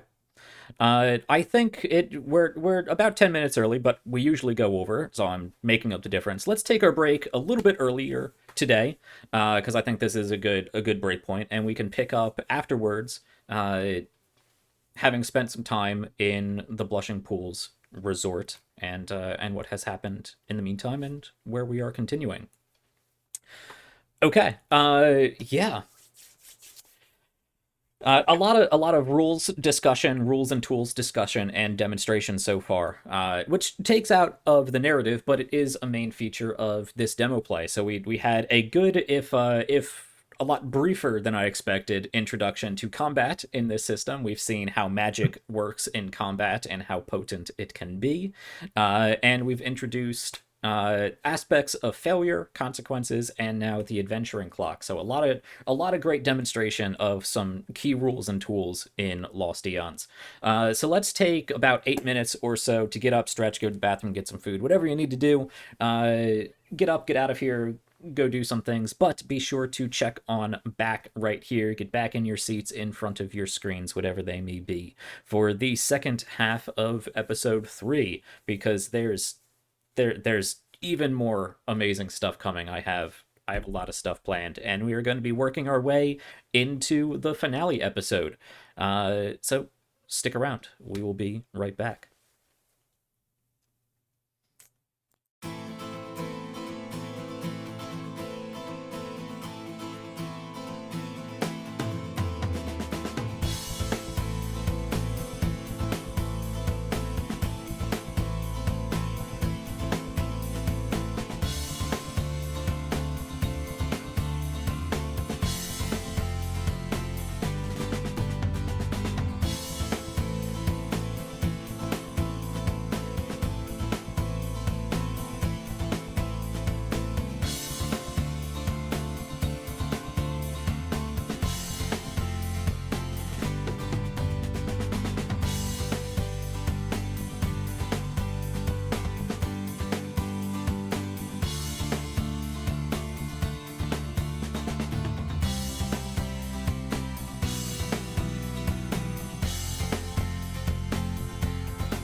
Hello, and welcome back to the People's Ascension for the second half of Lost Eons GENESTAR, Episode 3. We are back from our intermission. The first half of this episode, for anybody just joining us, the players very successfully took out a GENESTAR Knight VTOL, vertical takeoff and landing craft. Yeah, it showed off the potency of magic. Very high risk but high reward means of dealing with problems. And I'm glad it went by so quickly. And also with not without a scratch either. There were some detriments to that. But it went quickly, which is good because there's even more excitement to come today. There is, however, something I wanted to kind of rewind time a little bit for, because I was so taken aback by how potent that spell was, and then you guys jumped, as you do, jumped right back into some great roleplay, that I actually missed something. Again, it's important for GMs to, I mean, don't get too bogged down and you have to be 100% all the time. If you miss something, don't try to like shoehorn it in somewhere else if it's not going to be as meaningful. There was actually a reward for taking out that VTOL. Ooh, I like rewards. So something I missed, which is on me. But when that VTOL exploded, we're gonna rewind time a little bit. Maybe it took some time to process. We're gonna rewind a little bit. When that VTOL exploded, the blast wave from the craft going up in a fireball hit into the air current, the arcane air current that is Updraft, which swept over you in essence, in arcane energy. And that explosion, that burst of energy mixed with such a high concentration of potent essence, infuses into each of you, granting you each one minor beneficial mutation. Oh, snap. It's like a mini level up. Now, we'll go over exactly what that means for everybody, but specifically for Tollin, who works a little differently than everybody else. When this happens, that armband that you have, the green ring at the bottom of it, glows brightly for just a little bit after this energy sweeps over you. And I'm actually going to give you an option here. And that is... let's see, just to remind myself of everything here.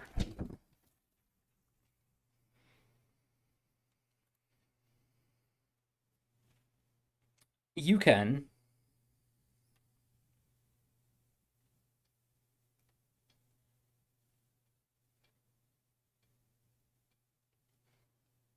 I missed this in my notes. You can either you can choose to take a minor beneficial mutation like you normally would, and risk an actual mutation, or this could be whatever is already part of you, whether that be inherent, whether that be part of the experiments done on you in the Haven, whatever it may be, an extension of the abilities that you already have. You could either take your minor beneficial mutation, or you could take the ability to establish two-way telepathic communication with the two with you. Not to anybody, but you can sort of like mind link to your two companions. I think I would like to take that. Okay. Yeah. I don't think Tollin is ready to commit to potentially mutating physically. Mm-hmm. Mm-hmm. It's kind of a shame because I keep sitting here being like, I want to do magic. I want to use these cool things. And Tollin's just like, no, please don't do this. Okay. So the essence meter on your bar does go up by a bit, but not as much as it would if you decided to fully take that mutation. It goes up to, it was at 0.04 It now goes up to 0.29. Which is a big increase, but you know it represents a percent. You are still under 1% essence. Sure. Yeah. For everybody else who is a normal character built the normal way in Lost Eons, because I have to do things difficult and differently, even though I'm playing a demonstration actual play. For the other two of you people who play by the rules as they're intended, a minor beneficial mutation is, well, the same as a minor detrimental, but it's good.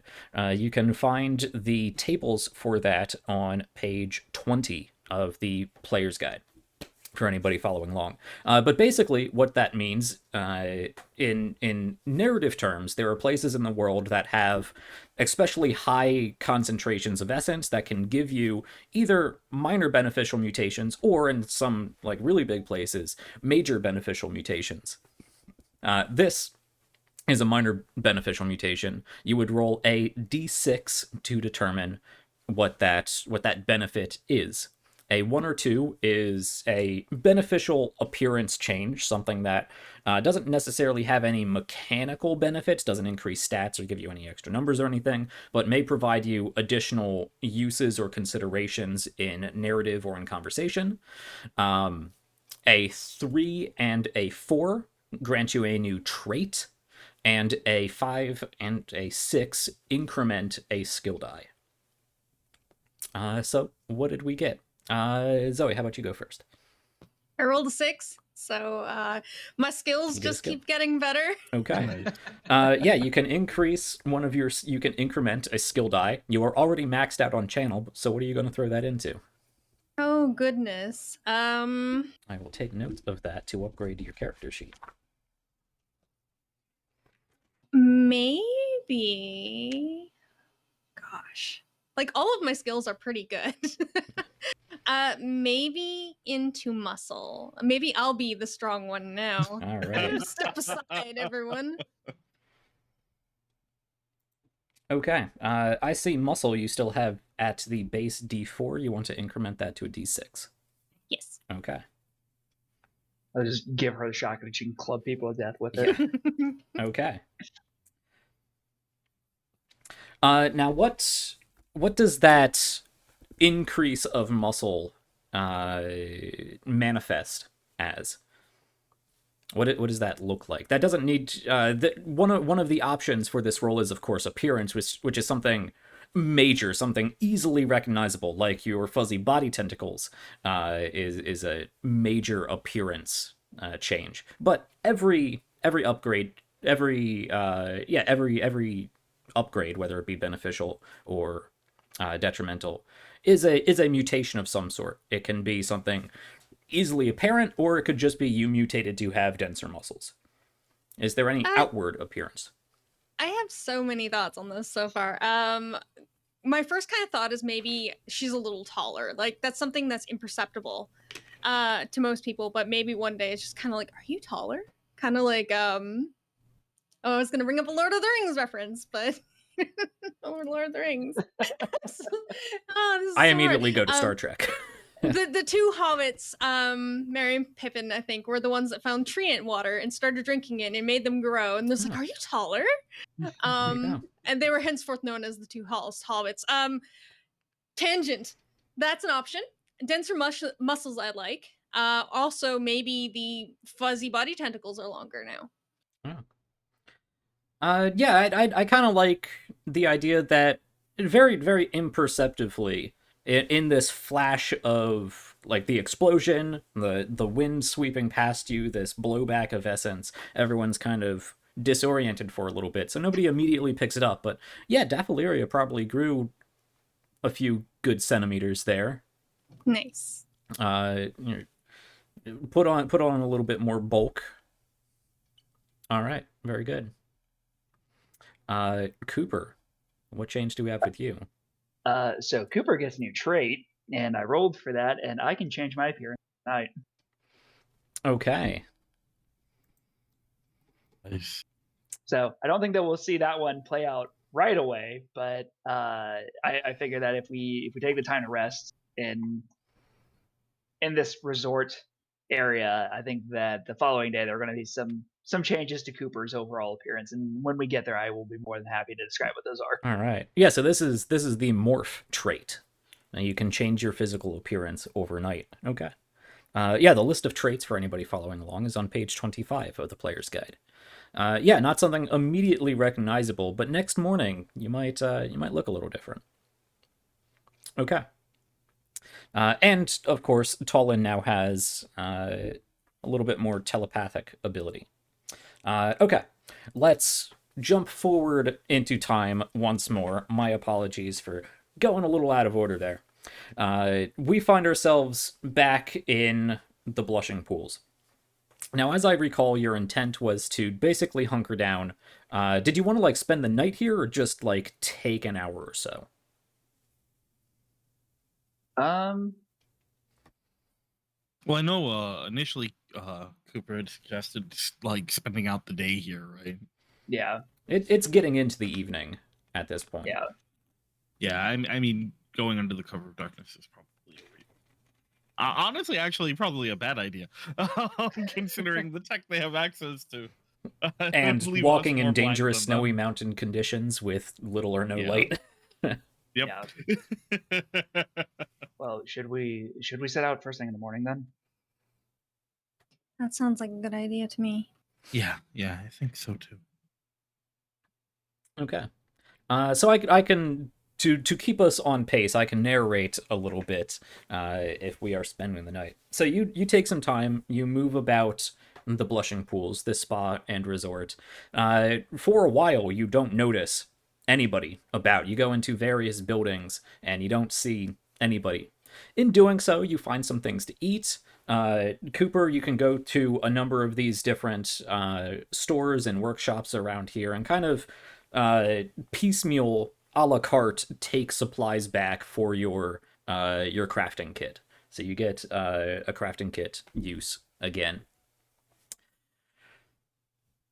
Crafting kit supply die doesn't really matter all that much. I mean, you do decrement the supply die on a success, but on a failure, it utilizes, you expend the whole crafting kit. I will say that crafting kit has a D6 supply die if it comes up, because you're kind of pulling from already used parts and supplies.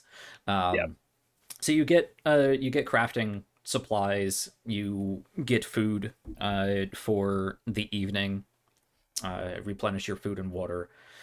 Plenty of places here for you to rest up and take some time to have a conversation. You do not notice any GENESTARs about either, but you don't notice until you get into there's a cafeteria off to sort of the main spa building. There's a lobby. This building would lead down towards a path specifically designed to take you to the actual Blushing Pools. But in this building, there's a lobby, a waiting room, but there's also sort of just like a relaxing area. You would imagine there's like light musicians that might set up there. It's kept warm. There are reclining couches, food that's probably been left out for a bit and is starting to get a little off. This place does look like it was in use up to a couple days ago, and it's there. You've seen some signs of upheaval, but not a lot of signs of outright combat or violence. And it's not until you are more or less, I don't want to say raiding, but utilizing the kitchen in this area, taking out whatever food supplies you might need, maybe preparing a light dinner, that you hear some mumbling off to what you presume is some sort of closet area. And you can head over there and off inside one of the pantries to this kitchen. You see a good number of people, probably a good dozen people, gagged and bound, just sitting in the closet in this pantry. Oh, Well, I think we should go ahead I think it's safe to assume these are the residents. To explain why we didn't find anybody, I'm just going to instantly set to trying to get people out. Yeah, you go over. You can unbind them. You can help them up. They are immediately afraid and taken aback that somebody is, opening the pantry. But quickly seeing that at least the two of you are not GENESTAR, there's again that startle as one of these weird-looking, smaller, lithe, smooth-skinned people is with you, and you probably have that very familiar conversation you've had with a number of people already. He's not a GENESTAR. He's weird, but he's fine. And we're not gonna play out an extended conversation with a dozen or so different tourists and village folk, but they express, yeah, the GENESTARs have been through here. They have been sort of keeping this area locked down. There was like 2 or 3 of them that stayed here or in the surrounding area, and a number of them went off towards the east, southeast, but not long ago they were corralled and placed in here. Well, I'm very glad that we found you all when we did. Do you have any idea what they're doing up here?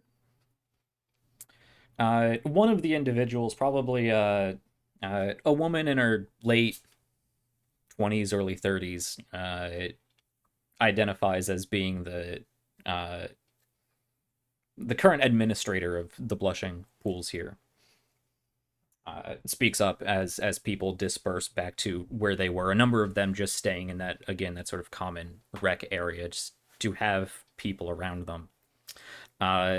Sorry, you asked specifically what? Oh, just if we have an idea what they were doing here. Oh, or I don't know. They came up in one of the.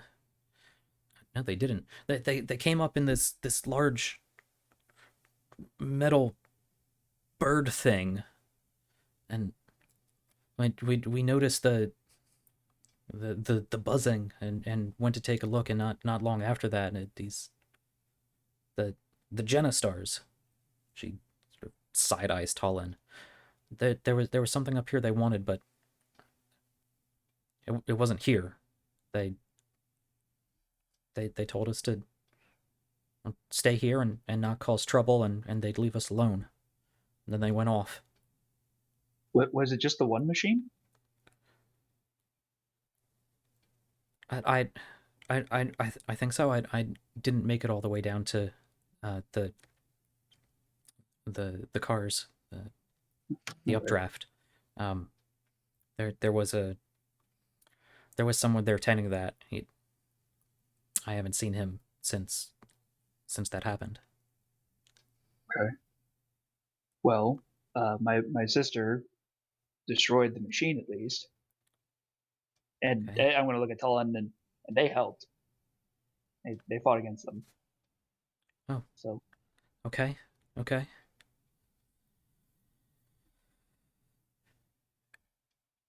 well, I'm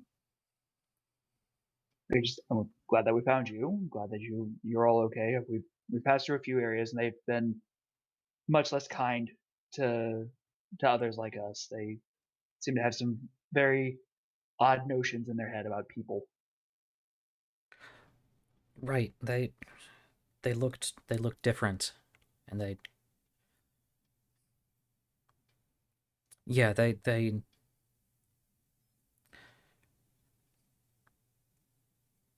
I didn't get the sense that well, they were here for the normal amenities. Right. We saw some trail. We saw footprints going off in another direction. Could you tell us what's over in that direction? I'm gonna kind of highlight where we saw those heading off to. Not that I know of. We have no reason to head off away from the resort. There's the spa around back, and there's a small skiing range in the other direction, but there's nothing over that way. The terrain is difficult. They said they were looking for a building, an outpost. I don't I don't know of one, but I've had no reason to go off in that direction.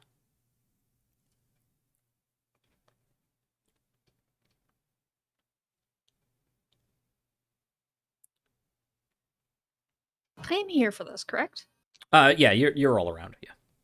Okay. They said if you didn't cause trouble, they would leave you alone, and yet they tied you up and left you in the closet? Um, Seems cruel. Earlier they said there was something was going on. They were shouting back to each other. They rounded everybody up very quickly. Ah. We were already confined here, but we weren't bound. I assume they all left, unless That might have been our doing. We ascended the updraft. right. They said they had to, take. There was a problem.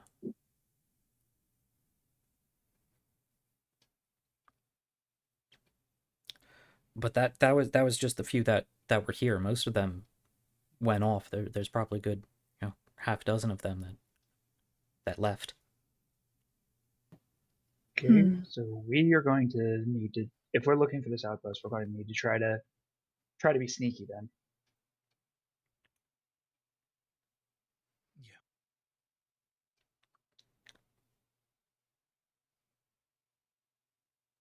Well, thank you very much for the information, and I'm terribly sorry that this has happened to all of you. Right. Yeah. Thank you. I'll go tend to everyone else.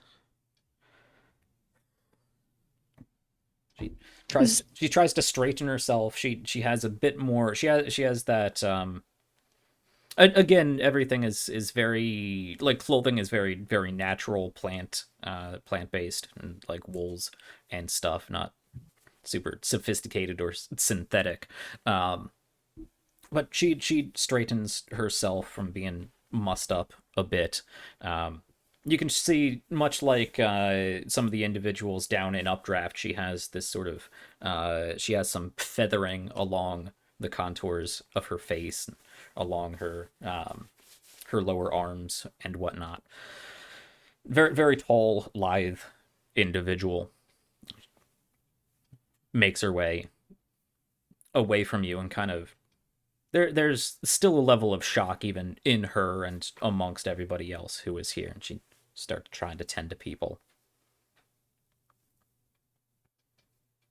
How would you guys like to proceed? I would like to give these people as much aid as we can while we're here. Partially because I think, if this might be selfish, but maybe if the GENESTARs come back, they might help us escape. Okay. Yeah. I don't know how much help they'll take from me, but I will do whatever I can.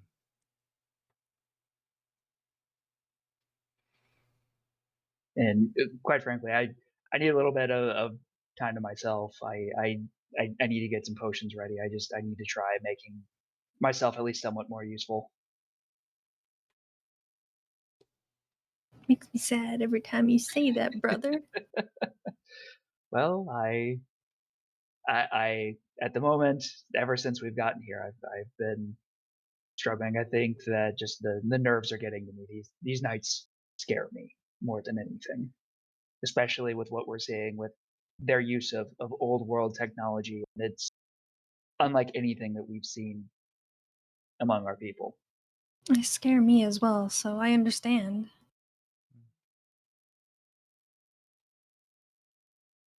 Rest assured, we would not have made it this far without you. I'm I appreciate the kind words. I feel like I need to prove myself, and I don't want to let the two of you down. I was never the most confident of people. You can ask Daphnelia; she can tell you all about it.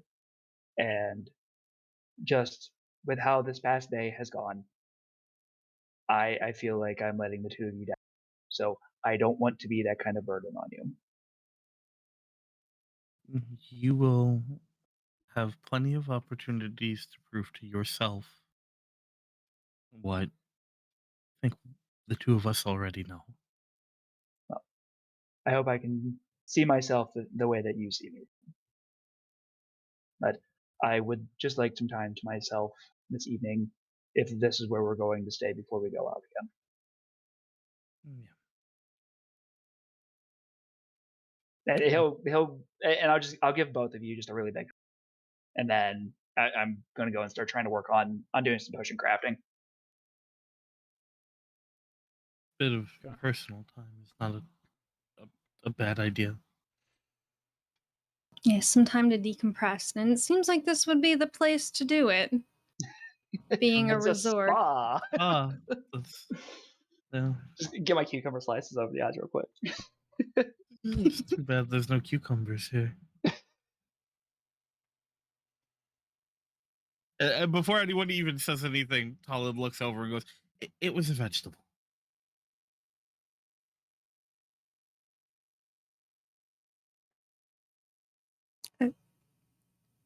A cucumber?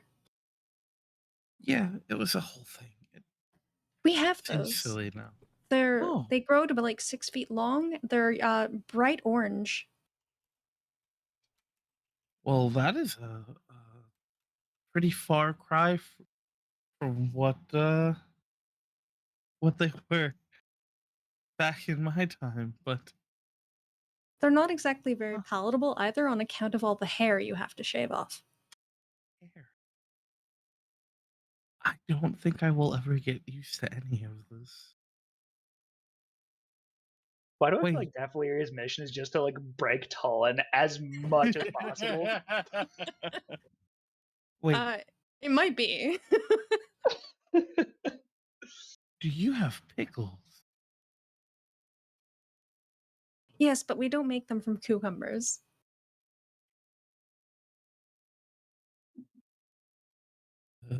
Brave new world.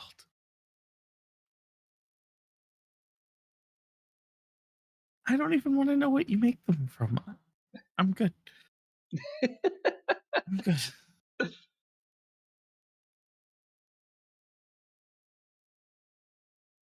And after Talon has done whatever they will permit them to do, with the obvious understanding of tension, Talon's gonna kind of find a space to sit down, and if there's an empty page in that like composite notebook, just sort of tear it out and just take some time and write.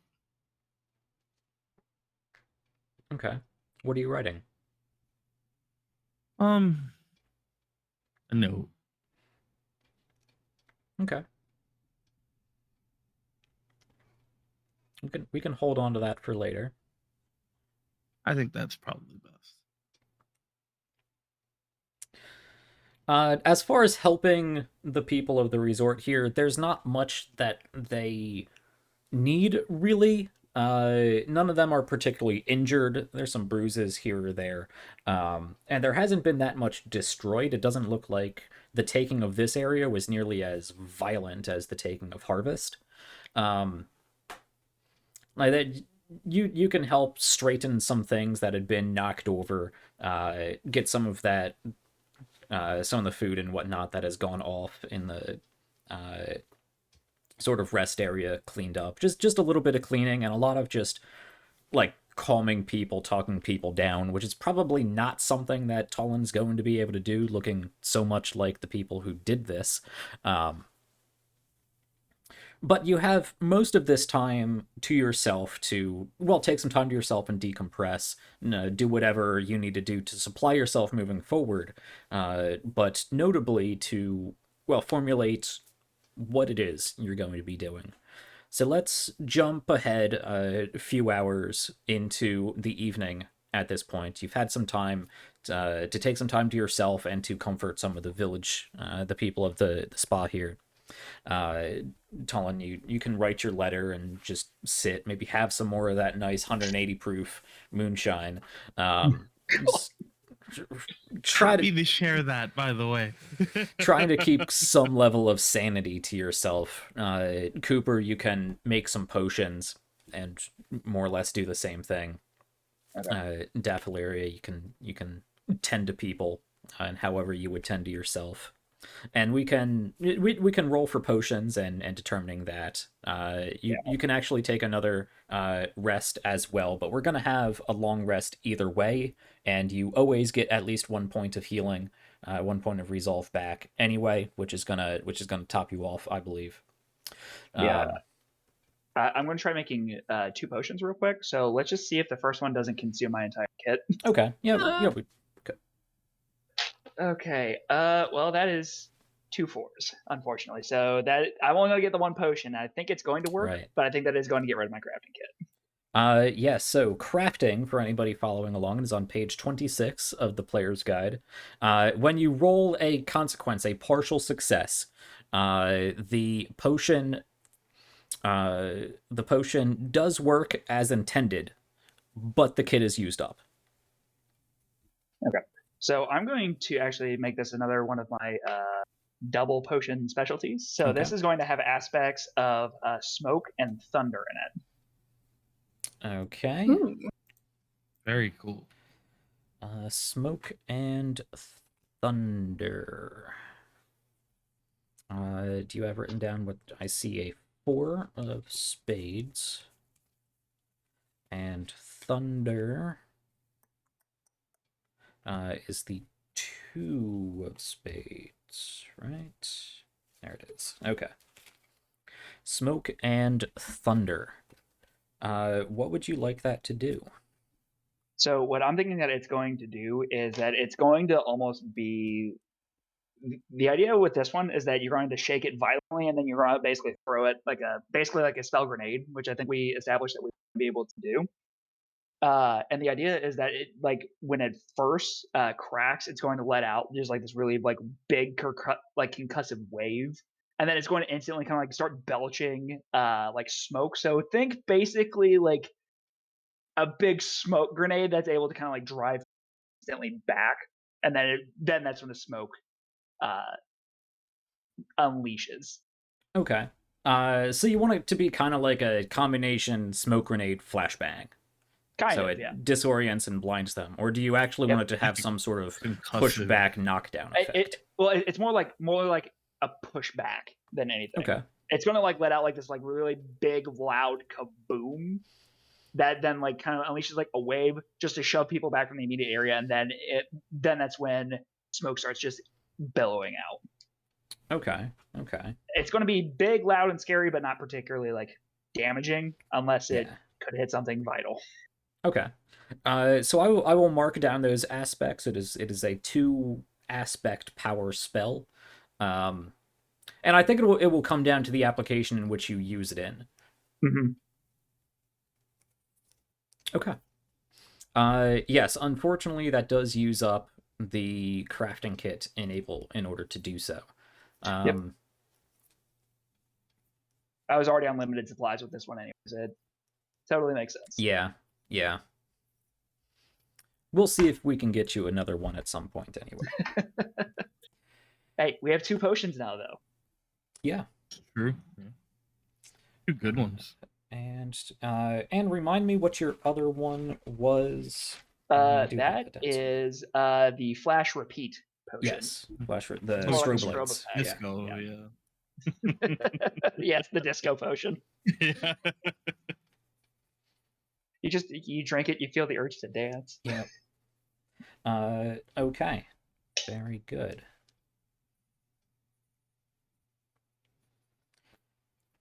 Okay. Imagine that like classic '90s club scene, right? Loud flashing lights. For some reason, you hear this old song called "Sandstorm" by Darude start going. No. Oh, I can Everyone, feel myself deteriorating. I'm sorry for that one. I am truly sorry. I was gonna go with everybody starts doing the Commander Shepard dance. Oh my goodness. Best dancer in the galaxy. Okay. Any other particular evening downtime you guys would like to do? Okay. As the evening progresses and it starts to get dark, you see there's a lot of windows in these buildings around here, especially in the main spa resort building that you are in. Pretty much the entire western facing side of the building is almost entirely windows, and you soon learn why, and why this place is called the Blushing Pools. As you look out as it begins to get dark, you see these red and pink and orange swirls of light dancing across the sky. I'm pretty. Uh, Tom, was there anything like this in your world? uh, yes, yeah, yes, Talon, yeah. There This is was- the Aurora Australis, as opposed to the Aurora Borealis. It is the southern hemisphere aurora effect. there was honestly, with do you remember we talked about the shells earlier? The Yes. I so and I think I've mentioned to you how back in my time they were just these huge sprawling massive things, and often enough they got in the way of things like this. They were there, but it was difficult to ever really get to experience it. I, as a child, heard a lot of stories about things like this, but by the time I would have been old enough to go see it for myself, it was bogged down by industry and artificial lights.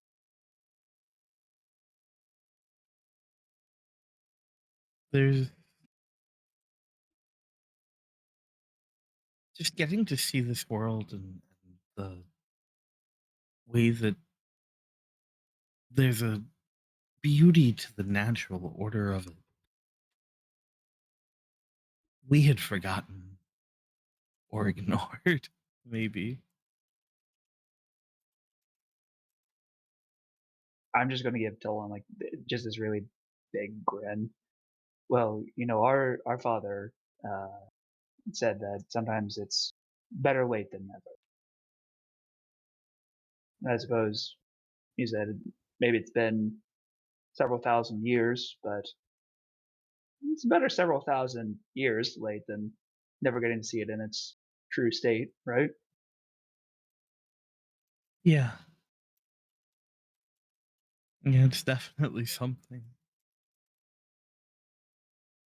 I know it's not much of a comfort to hear, but you're around to see it now. It's bittersweet, but I'm glad that I am getting to see it. And I could think of worse people to experience this well.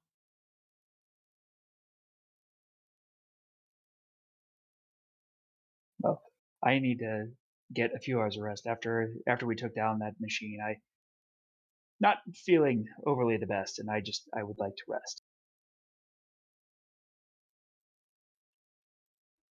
Yeah, it's probably a good idea.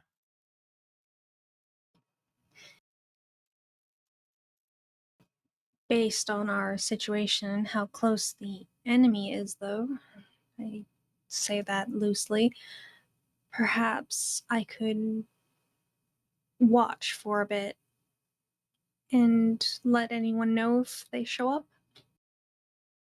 I could take a shift too if you'd like. There's no reason you should miss out on an entire night's rest. I feel far more energized since you all helped me earlier, but yes, we can do that as well.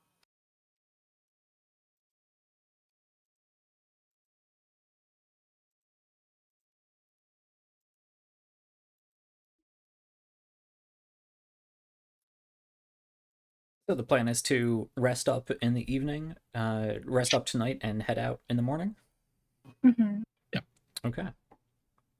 Now we get to know what Cooper's new appearance is. Yeah. Yay! Yay! Well, basically, just in the morning, you guys are going to come in, and Cooper's skin has gone like very, very pale, and his hair and beard have turned into almost like a stark white, so he blends in a little bit better with his surroundings. That's so cool. Very awesome. All right.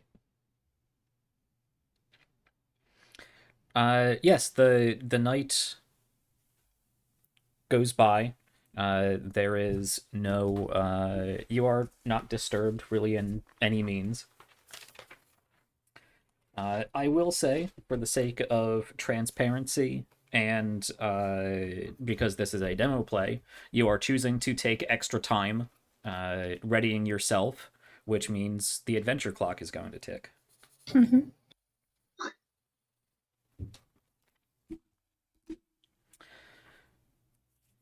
I'm both excited and horrified. I will say, actually, I'll go into this more in the after show, and for anybody following along, supporting us on the hero tier of our support pages, the GM facing side, I'll give a little bit more details. But there's actually 2 adventure clocks, and one of them is complete. Oh no! Whoa. Anyway, in the morning, No pressure. no pressure Yeah, at all. fine. In the morning, yes, we will see Cooper's new appearance, but we also get some new aspects. Yeah, more chances for the cheese. More chances for cheese. I get 2 today. You get 2 actually, today. because I All right. yes, because I'm attuned to essence. Nice. Ooh. So when every morning when it is time to hand out aspects, you take any cards that were discarded from the previous day and you shuffle them back into the deck. Anybody can also decide to discard any cards that they don't feel like they're going to use if you have cards you would like to get rid of. I would like to discard the 6 of spades, which is swamp. Okay. That will go in the discard. Okay. Yes, in the morning, I shuffle all these cards together and deal out aspects to each of you. Cooper, you said you have a talent, right? Yes. So every day I roll a d6, and on a 6 I gain 1 extra aspect. I rolled a 6 today. Okay.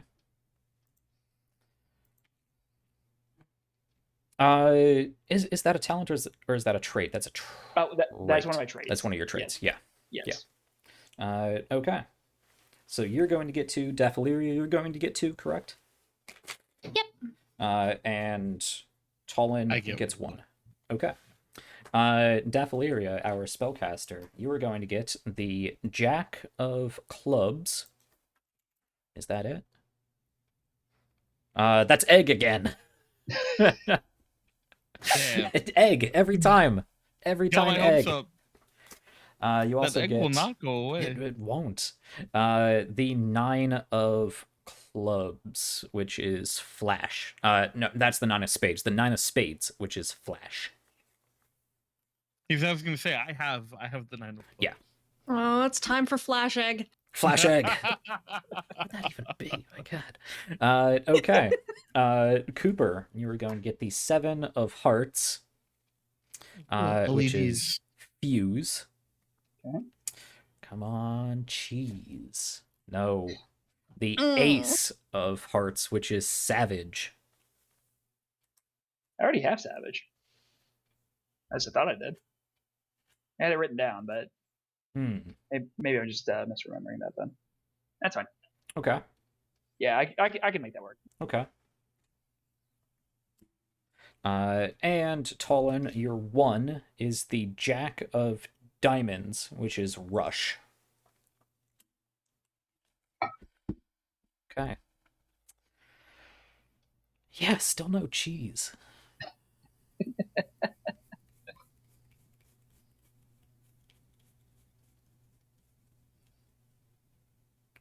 I'm looking ahead.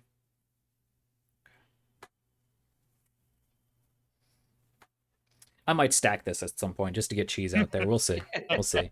I don't think we're gonna have another at Dawn. least one cheese before the end of this game. I don't think we're gonna have another Dawn this episode, but next episode, our finale, I might find some way to get you cheese. That egg though, that egg just will not go away. No, it will not. It's got to see use. That's it.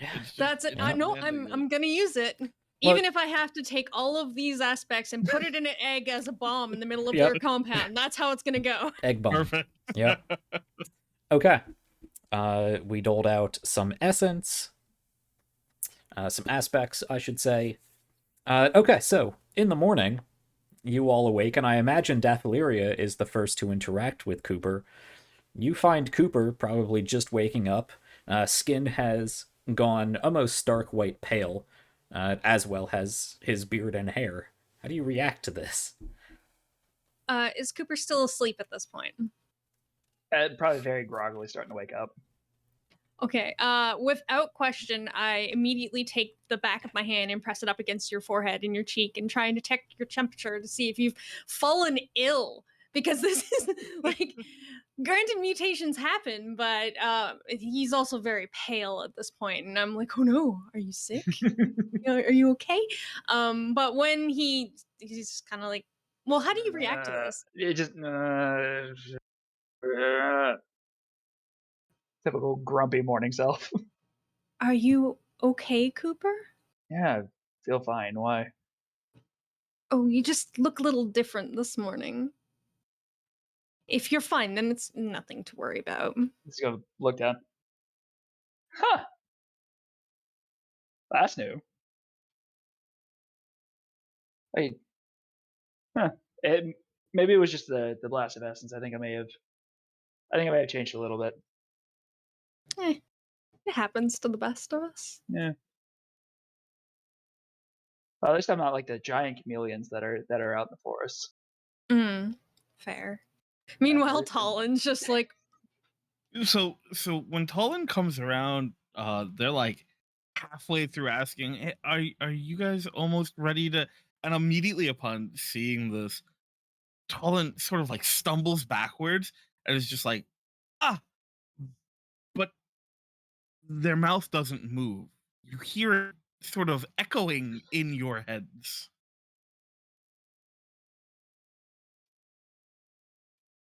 Did you just speak without speaking? What? That's you. I'm gonna look over at Daphne. You heard that, right? yes. Perhaps it's the trick the elders do. They throw their voices.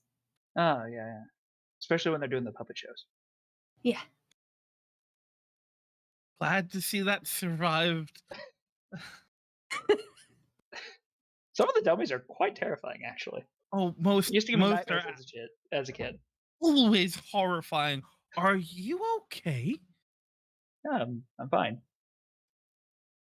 Be- Are you doing this all telepathically? no, this part they're Okay. saying out loud. Okay.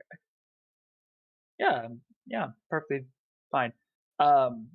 Sometimes definitely I could probably explain a little bit better. You know how we mentioned that exposed to essence can. I think this is just what happened. I think this is something I can do now. I like the wind in a little bit better in the snow.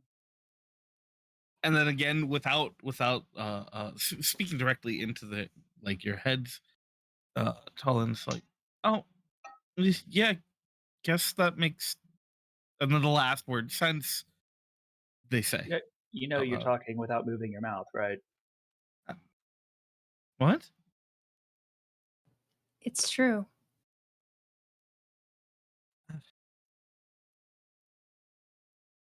And then almost cartoonishly, Tolan's gonna kind of like stare at Cooper and be like,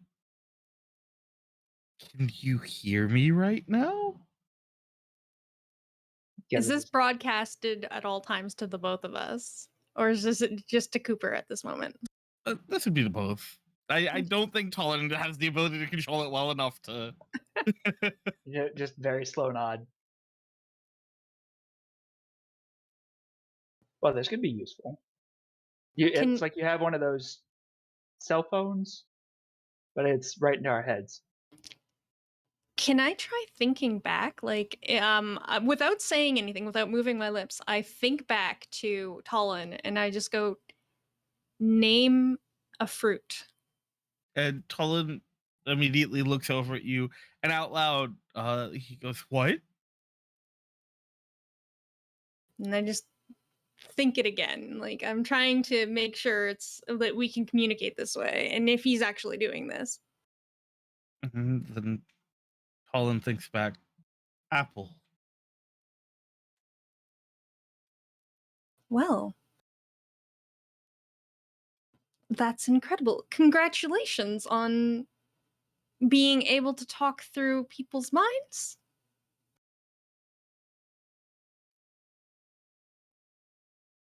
Yeah, pretty useful.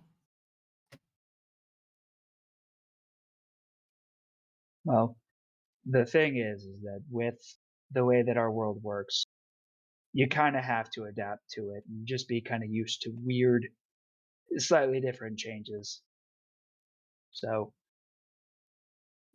if you need a second, I think that's understandable. But I think we have some pretty amazing new tools now at our disposal. Also, definitely are. I'm gonna like actually try to straighten up a little bit. Are you taller? No. And I stand up and I measure myself against Cooper, who has always been a little bit taller than me. But there's that moment where it's like, wait, and I start using the hand to compare, and I think I am. Huh. You look a little more toned too. This resort is amazing. I feel quite rested. I feel rather determined actually. Oh, it will definitely be useful. And right, yeah, accepting it or become like the GENESTARs.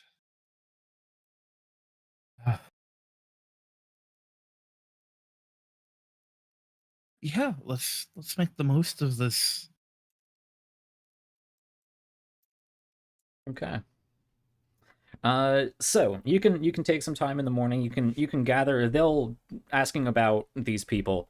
You can gather some better, warmer, colder weather gear. Um, Whatever minor supplies you might need, um, can come up in the narrative. Should you have something that you can reasonably justify as having. Um, what is your plan? What is your intent and what is your plan going forward to get to this outpost and deal with whatever's there?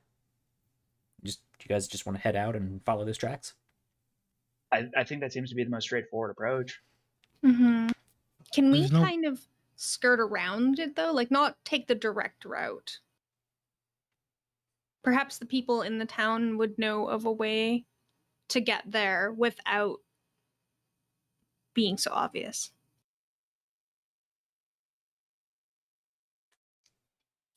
Um, yeah, yeah, sure, sure.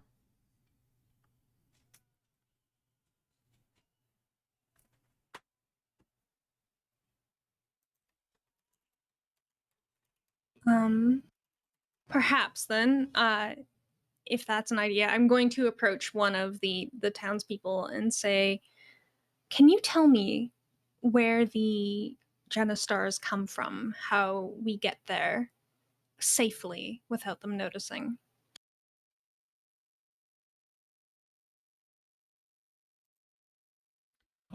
If I may, uh, Daphleria, as you approach this townsperson, in your head you'll hear, if they have any sort of maps or anything, even if it's simple, just something we can use to survey the area before we go. I kind of nod and go, "A map would also be helpful." Yeah, I assume you're talking to the same woman you talked to before. Mm-hmm. Um, I, as I said, I don't really know where they came from aside from up the updraft, and don't really know where they went aside from eastward along the mountains. The only thing I could think of is some of the Gaudi tracks. They're like six-legged mountain goats. Vaguely, they I mean they traverse areas that are, you know, dangerous to, well, people to travel on, but I suppose you could move along some of the higher ground, cut off some time. I'm sure it might have a better vantage point from up there, but it would take you longer. It might be dangerous. I am from Harvest. We don't tend to use livestock, but do any of you have these Gaudis trained so that we could traverse with them? Oh, no, they're quite ornery. Be sure to avoid them then. Right. Yeah, no. Big big horns. Like to. Mm. Well, thank you for your advice in this matter. I'm going to have to make some sort of plans. I hope your village prospers. Well, right now I'd just be glad to get back to normal. Yes, me too. If you go after them, be careful. They were not friendly, and there were quite a few of them. We know. Did they take people from you as well? No, they insinuated they might, but they weren't here long.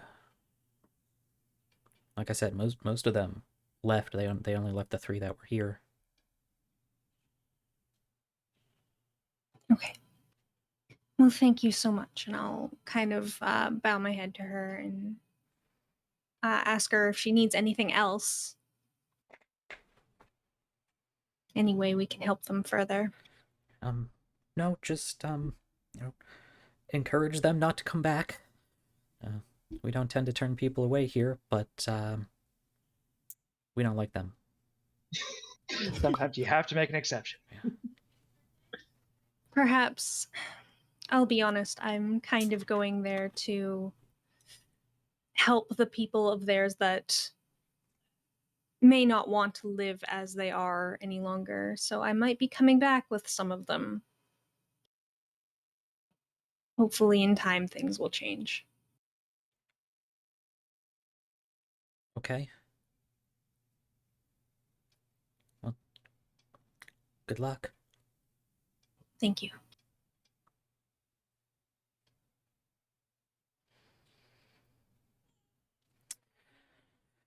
So you have another route you can take. Might take longer. Might take a segment in the adventure clock length of time to make this detour.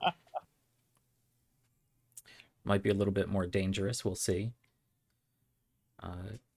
Or you could take a more direct approach. Well, I'm going to be honest. Just between the three of us, I'm not opposed to doing a direct approach at this point. I'm a little more stocked up. I think that I'm a little more ready. I'm feeling more rested.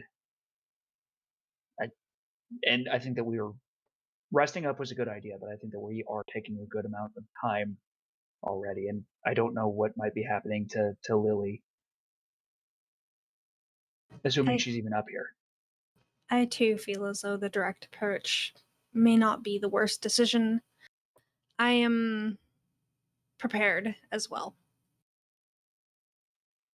Okay, then that's what we'll do. Okay. Together. I was trying to follow along, but there was some commotion outside. I don't know how much my mic might have picked up. You settled on the more direct approach. Yes, Mm-hmm. Yeah. Okay. it was a good idea though. Yeah, it was I'm worth a glad that try. at least we came up with another option. Yeah. Yeah. I liked the idea. It's just always that balance. You know, is Mhm. time worth the whatever advantage you would get out of it? Okay. So you would like to follow the tracks. Same route they took to get wherever they went. Yeah. Fairly easy to do. There was a good half dozen people only a couple days ago moving about here. It is a snowy area. There is snowfall, but not so heavy that it would completely cover 6 or so people's worth trudging through it.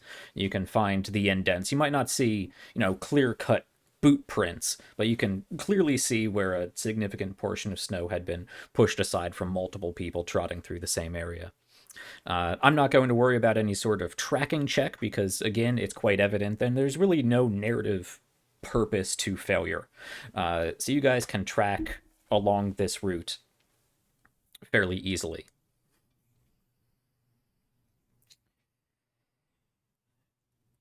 It does take some time to move about. You're not used to the cold, the thinner air up here, moving through snow. You picked up some colder weather gear, some boots that you can wear, so you're not freezing or anything. But it takes you probably hour and a half, 2 hours or so traveling along the side of these mountain peaks. You're not really in any super treacherous areas. You're not walking, you're not skirting along ledges or anything. You're not going to fall off of a cliff. But it is slow moving and tiring work. You do get to an area where you kind of go down one small slope, and there's a brief valley that leads up to the next slope of this mountain range.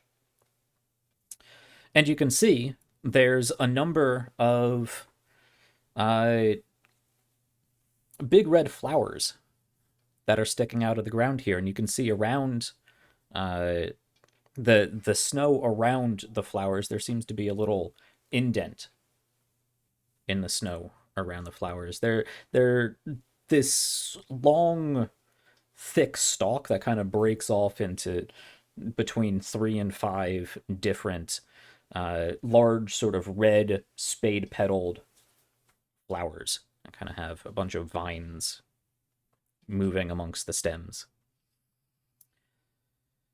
Are they producing heat? Is that why the snow is kind of different there? They may be. That is a valid assumption to make.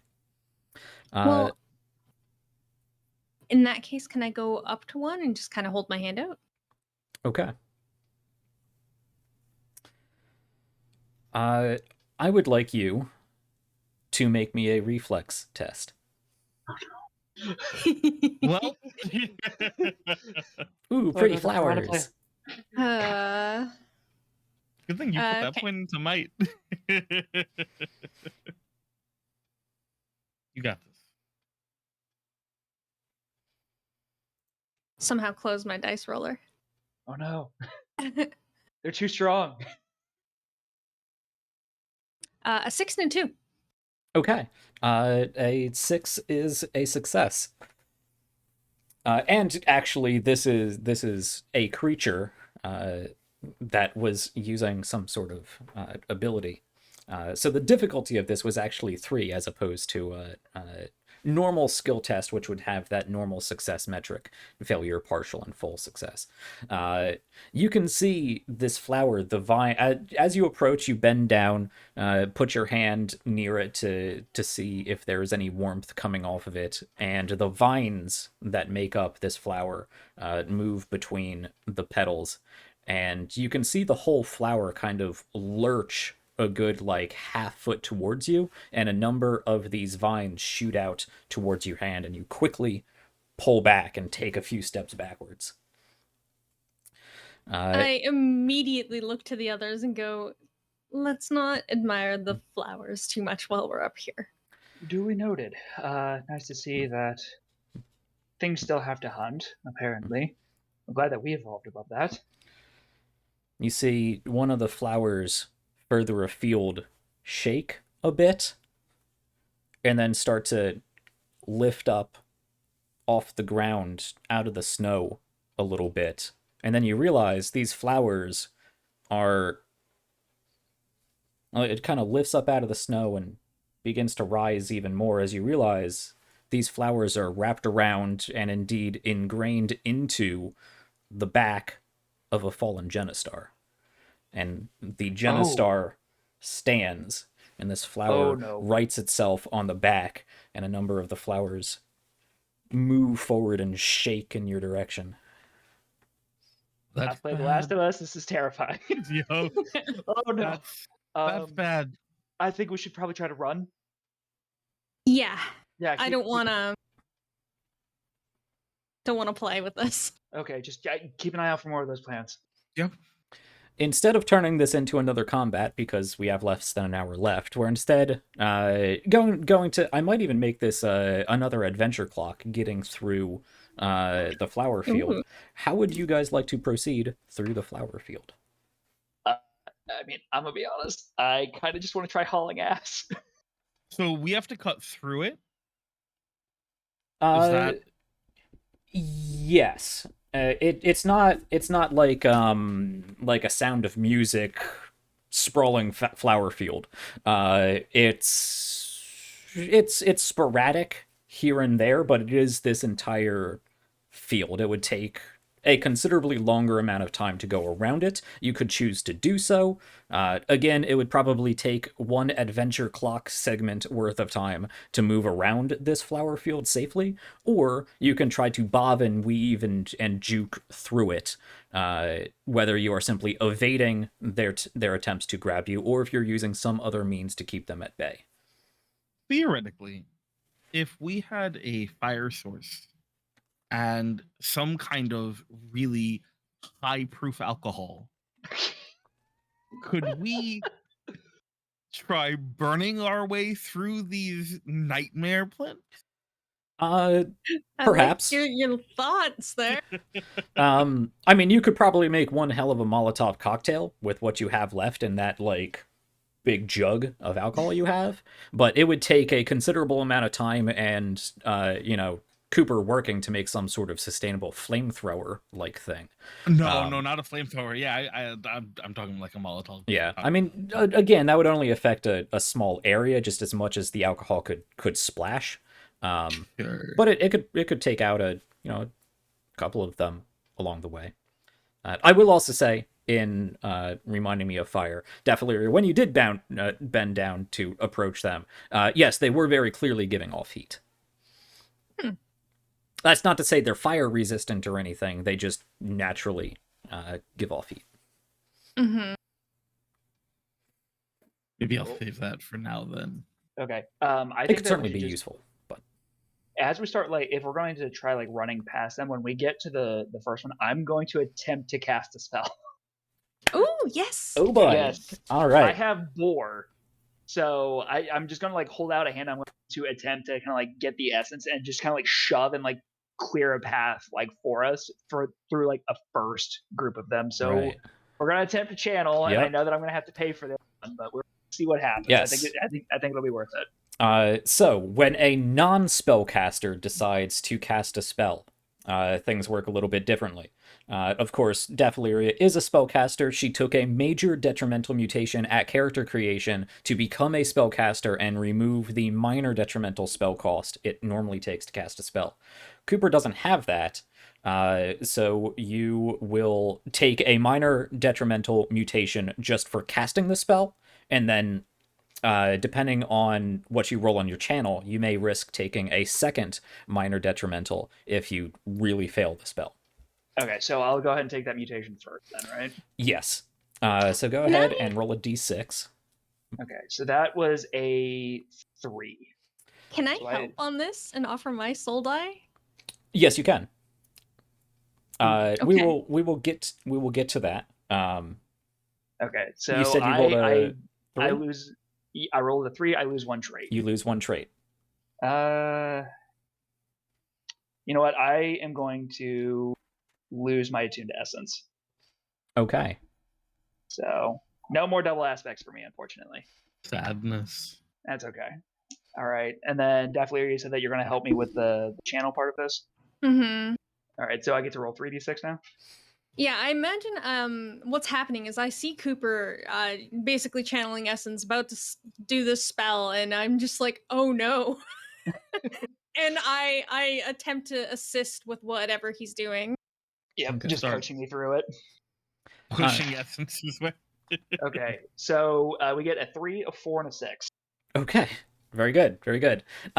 Yes, for anybody following along who did not catch it in the previous episodes, anybody can assist with any non-combat skill check. You can't really assist in combat rolls. But this isn't necessarily combat. And specifically in Magic, anyone can decide to pool their... they can contribute essence cards to a spell. There is a single spell caster, the focus of the spell, who will make the roll using their knowledge of the skill, in this case, channel. And anyone who assists in a skill check, whether it be magic or something else, contributes their soul die to it. Normally a d6 unless you've taken wounded, which is a d4. So Defleria assisted in this, giving just adding essence to that, not necessarily channeling it through her own skill of channel, but contributing essence to this. So Defleria, I will need what spells, what aspect pieces you are contributing to this, and then we can determine what the spell is. When you do contribute to a skill check, whether it be magic or not, anyone who contributes to the skill check is subject to any complications that arise. That didn't come up in this case because one of those 3d6s was a 6. Mm-hmm. So what are these spell pieces we're throwing in? Cooper, what was the one that you were starting with? I'm using Boar. Going Boar. Yep. Boar, okay. B-O-R-E. Yeah. 4 of diamonds. I kind of want to throw Vortex in there. Oh, I love that. Oh, can I narrate the idea that I have? Oh, of course. I'm just kind of thinking like the two of us like a shoulder kind of like combine spells, and it literally just like turns it like you see this like mini whirlwind that kind of like grabs like shards of like ice and everything like that, and just kind of like cuts its way right through. Definitely takes a lot out of Cooper though. You can that like his shoulder instantly sag and just I don't know how you do this. Lots of practice. That was reckless. Yeah, and it just kind of like carve a quick path through at least the first section of plants. Yeah. So I am making clearing these are red walking flowers. Clearing the field of red walking flowers is a 3-segment adventure clock. You have succeeded in this task, so you have cleared one of those 3 segments. All right. That will take care of pretty much the first third of this field. Cooper, you run forward, Daffleria, you run up next to him and combine your essence, and yeah, you create this sort of vortex funnel of ice shards, which tears through and pushes back a good, like, wide channel into this field, and you can continue rushing forward. What else would anyone like to contribute to getting past here? Oh, for reference, the vortex was the 3 of diamonds. Yes, thank you. For your discard.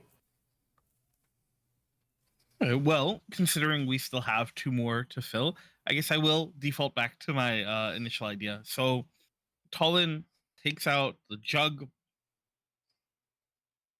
and takes a nice deep swig of it, and then just tears off a piece of cloth from their, like, just anywhere on their person, douses it and stuffs it in, shakes the jug a bit to make sure that the rest of it gets nice healthy coating.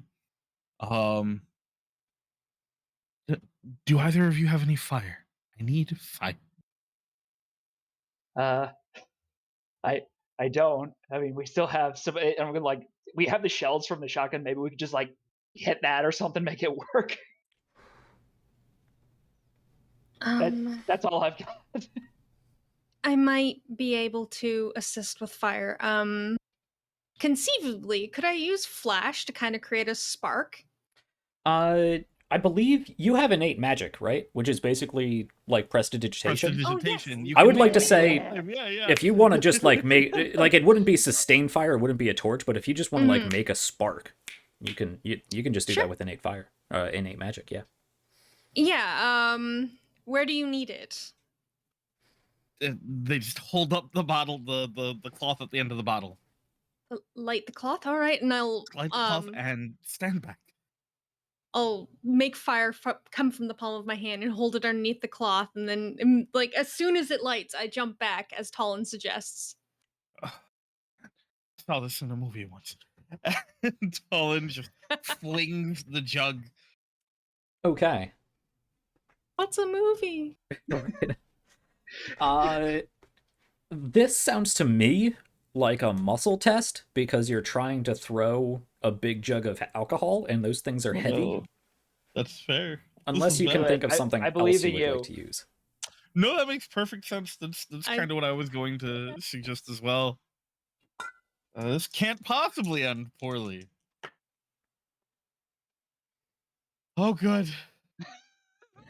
I was waiting for that 1 and 2 just go off in your face. This is why I don't roll it. Oh, What'd you get? no, that is a 5 and a 4. Okay. Ooh, okay. Oh, That's my still a partial goodness. success. Which means success with complication. Better Yes. than what I was expecting. Yep.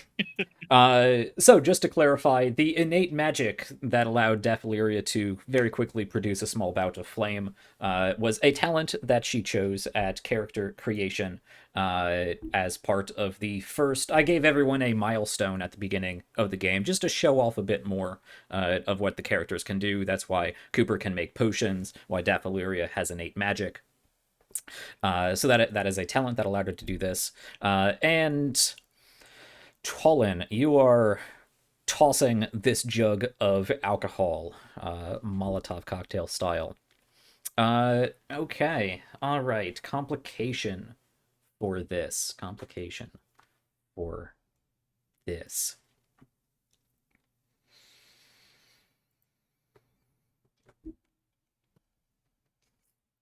Well, the intent, the success of this is that it will tick away another box on the flower clock that you have to get through. So it can't really have limited effectiveness because it's either a segment or not.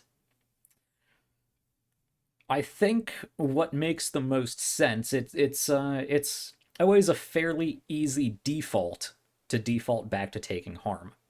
I don't think you're going to take any extra time from doing this. There's nothing that's going to really slow you down. It can't have limited effect. Narrative complication, I think, would I don't have anything interesting in mind, and you're already using up your item. So I'm going to say, as you throw this was made very hastily. You just uncorked the thing, shoved some fabric in there, and threw it. So it wasn't like properly sealed or anything. You reach back and throw it forward, and just as it's spinning through the air, some of the alcohol, drips out, catches a flame, and splashes back down on you. And you will take 1 box in your resilience. Oh. Yeah. Yeah, you get a little splash of alcohol burn down on you. Yeah, so it goes flying, and as it like falls, there's just this like almost sizzling sound, and Holland like pulls their head back and like puts their face in their hands. Yeah, you know when you're I don't know how often people fry pierogies. I love pierogies. You know when you have a big basin of hot oil and you throw those boiled pierogies in there and then just yeah, like that. Yeah. Just in the meantime, I'm going to like scoop up like a big hand because also just got my face burned. We have snow here. I'm gonna like just grab like a big like handful of that and just instantly like shove it like onto your face just because it's not gonna do much, but it's gonna at least help with some of that blinding pain immediately. Yeah. And just kind of like grab Talon and just like, we have to keep going. It's a good idea. Okay.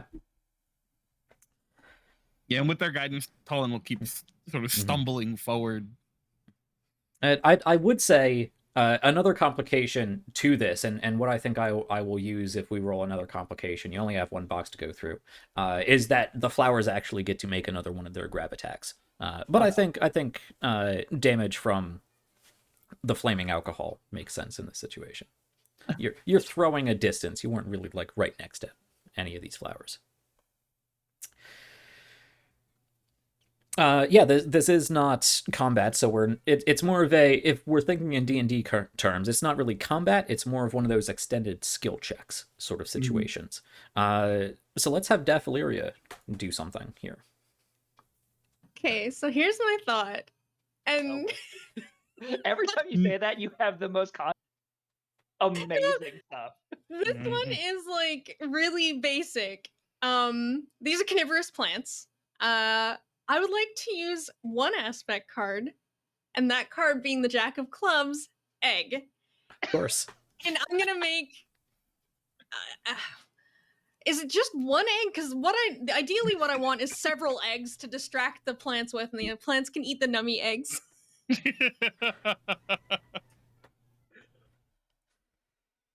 Or just 1 big egg. Well, I do have grow, so I can have to grow an egg, or just. Oh my goodness.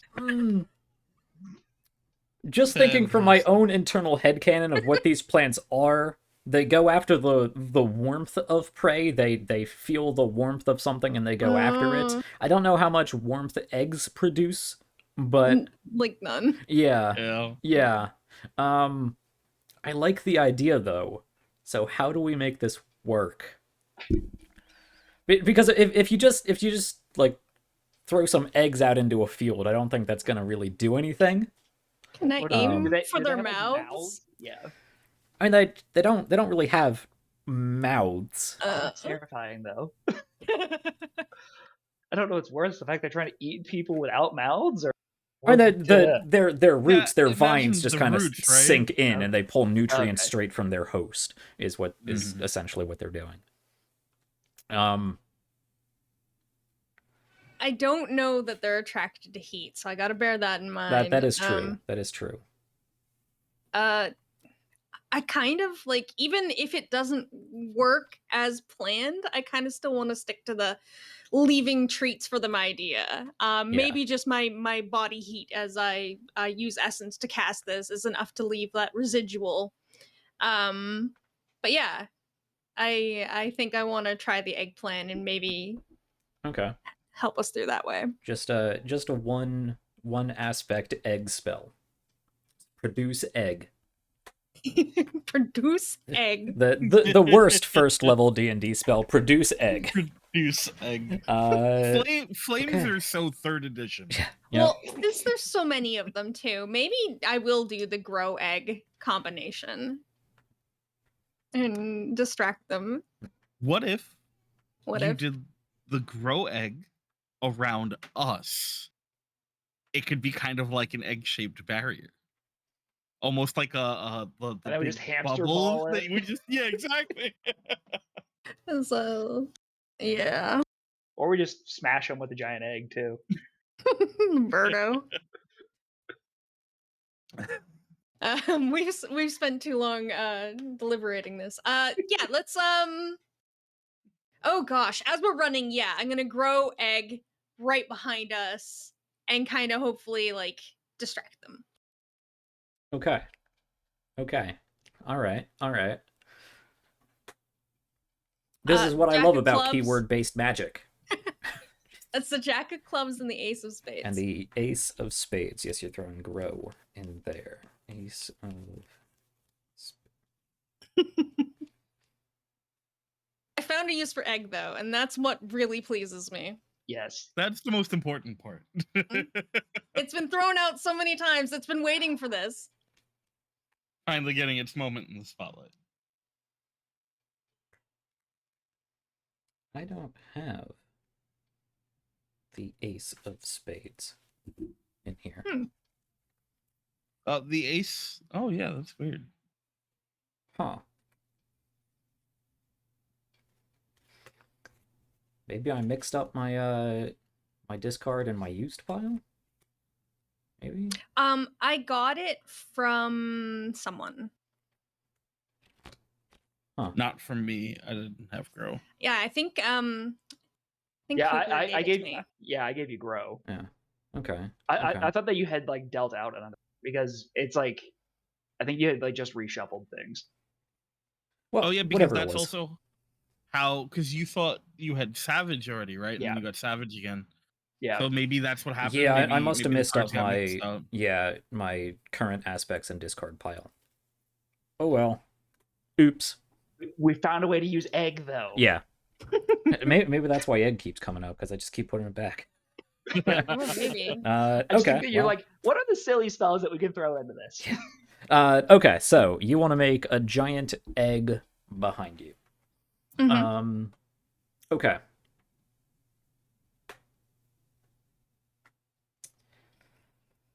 You've cleared through a good amount of these plants, and you can see a number of them are just slowly shuffling across the ground. Though you do see probably there's 2 or 3 of them. There's 3 of them at this point who have stood up that are clearly attached to fallen genestars, and probably one that's attached to like some creature that's slowly making its way in your direction.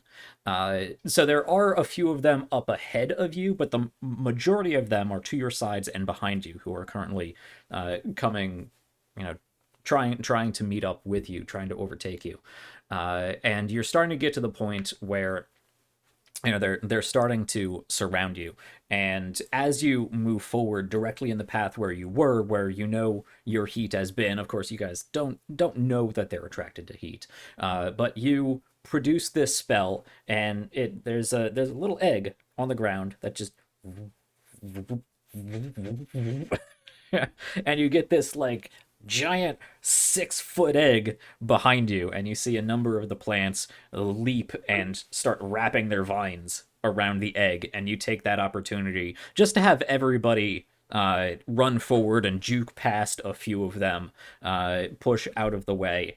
At least you're not dealing with the majority of the ones that were behind you and beginning to overtake. That's not gonna hatch into anything, right? I don't know. We should keep moving. Okay. That completes the flower clock. Yeah. I want an explanation for the flower clock later, but not right now. Okay. Yeah, we'll cover that in the after show. Okay. Yes. So we have half an hour left to this episode. Man, today's session has been flying by. Yes. Yeah. You make your way through the field of walking red flowers, probably running for quite a distance, even after you break that line of the field, and you crest over one of the lower slope, not lower slopes, but one of the slighter slopes of these top mountain peaks, and you look over and you do see what looks like a very old uh, concrete building, or at least Tolan would understand it as concrete. This big stone rectangle that is there that has well, look what a feature that is fairly common to some of the shells that you've seen back near Harvest. Shells being the ancient, corroded away ruins of skyscrapers and other, for the audience, modern day buildings. You see this sort of rusted metal lattice work spire that goes up, and there's I don't know, some sort of plate, like series of plates on top of this weird rusted fence like pole. It's a satellite tower. Ooh. You can see, you probably didn't notice as you were running from your life from these red walking flowers, but you see the tracks that you've been following are much slighter now than they were before, probably because they lost half their numbers to the flowers. But the tracks are leading directly to this concrete building. Well, I think we found their outpost. You look down, you don't see anybody patrolling outside, but you also, from this distance and this angle at least, don't see, you can't really see inside the building.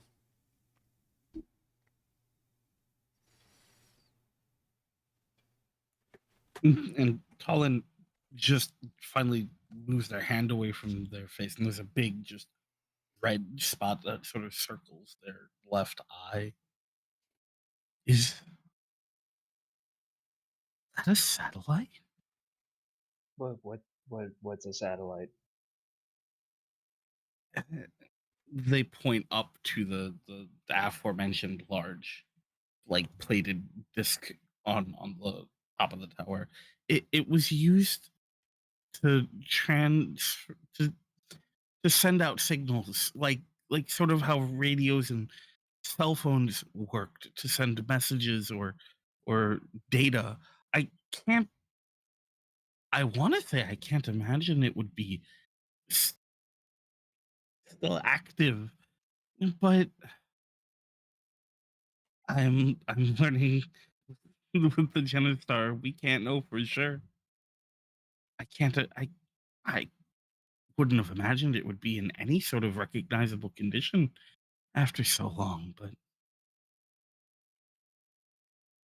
Oh, we're gonna have to get in there and try to maybe find out what's inside.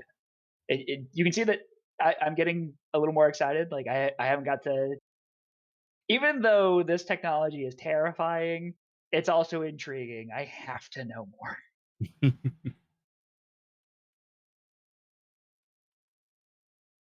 Well, I guess we're gonna have to find a way in. yeah, uh, carefully.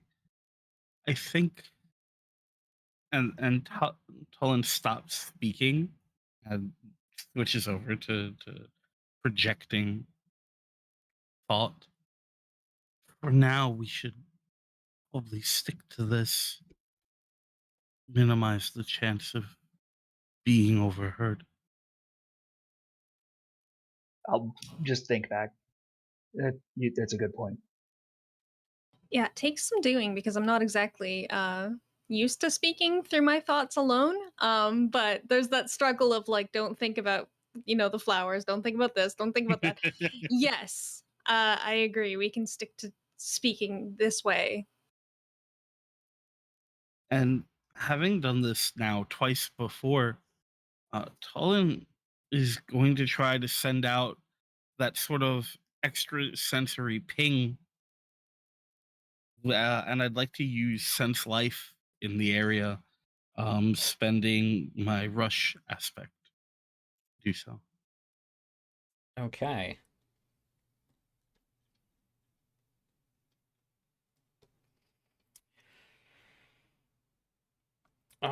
Yes, is this is a trait, Yes, right? it's a talent. Talent. It's your talent. Yes, Yeah. that was the talent you took. Sense life. Okay, you are getting rid of. Uh, you said rush. Rush. That is the Jack of Diamonds. All right.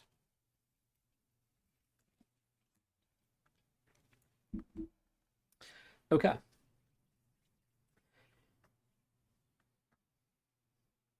You can project your this strange extra perception that you have, extra sensory perception that you have, out towards the direction of this building. You, of course, pick up Cooper and Daffleria next to you. A few small creatures along the way, but you do detect inside three individuals, three humanoid individuals, who, let's see, use an aspect to sense the presence, size, and form of living creatures nearby. Well, going with that, yeah, humanoid in size and form. I like to throw in a little bit more VTM. I think VTM has some abilities with this. There's a number of games when you detect life and whatnot that may give you their current disposition or whatever it may be. You can sense that they feel um, a little rushed and a little confused, like they're in over their head and they're trying to do something they don't fully understand quickly. And so Colin goes. There's there's at least three of them in there, but There's two off to one side that are very specifically feeling that way, and there's another one in a different sense of the building, different section of the building that you sense a little more accomplishment from, I would say. Hmm. uh, two of them are. I don't know if the word is conflicted, but they're overwhelmed. Whatever it is that they're doing in there, they don't understand it. And another who I think is very pleased with the way things are going. All the more reason for us to start moving. Yeah. Do you... Go ahead, Cooper. Well, I was just thinking, if we could go after, if we go after one of the groups, the ones that are frustrated might bend a little more. Would be my guess. Maybe we could scare them or something. Maybe we could scare them into stopping what they're trying to do, and they would talk to us more than the more accomplished one. On the flip side, maybe the accomplished one is the more dangerous of the three of them. Is it possible these confused people are people from Harvest? Is one of them Lily? I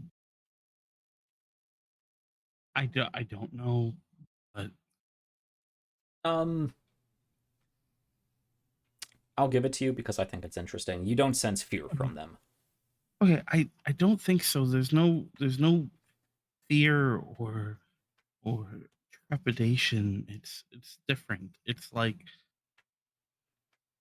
it's as though they're. If I had to guess, they're maybe trying to operate something or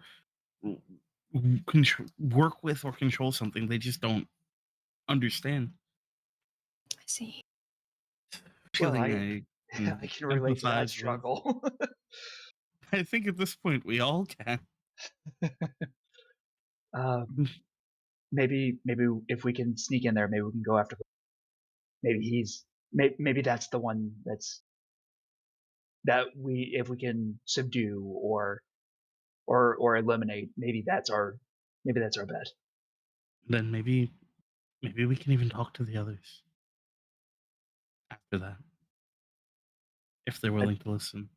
I don't want to hurt them, but I feel like dangerously running out of time, especially with how they've acted around us. I'm going to point a Death Lariat at myself before. I agree. We'll do what we have to. So I think we're going after the one, correct? Okay. You can skirt around this building. Again, you don't see any patrol out here. You can skirt around this building until you do find a big double metal door entrance to this facility. You've seen a few windows in here, but they're this is only like a one-story building. You see a few windows, but they're like small rectangular windows up towards the top. They're not really there for you to look out and enjoy the view. They are simply there to, let natural light in and whatnot. You can see there's a number of different like boxes and tubes and different kinds of other bits and bobs and metal things sticking up out of the roof. But for the most part, it's a flat concrete rectangle.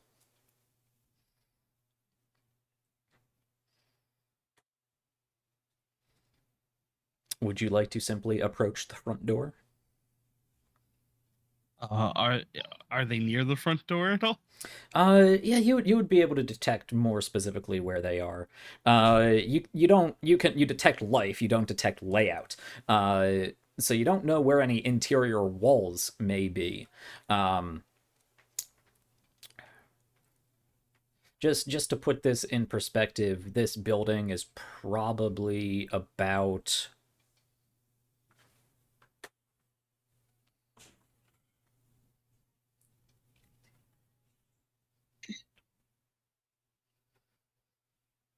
like 100 feet or so wide, and maybe a good 20, 30 feet. 100 by like 30, 40, I would say. Okay. So it's a fairly large building. It's not this large complex or anything, but it's a big building. It probably has multiple interior rooms to it. You see two of them are off to your right, but fairly off to your right, but close to the side of the building that you're coming from. You don't know if there's an interior wall between the door and where they are, but they are just kind of like right over there. And then the other one is on the far side of the building in the complete opposite corner.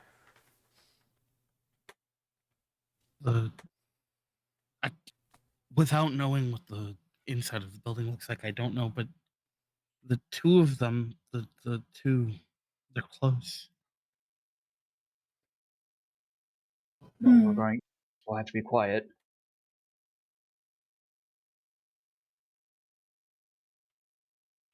Right, so we sneak in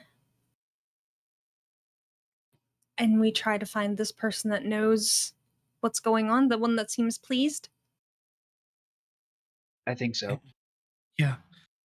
If we get inside, it's obvious and easy to get to the other two first, then we should do that. But I'll let you know as soon as we're in.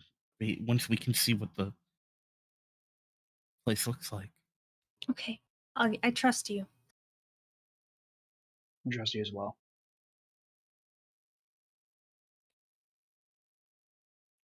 You can slowly open one of these front doors.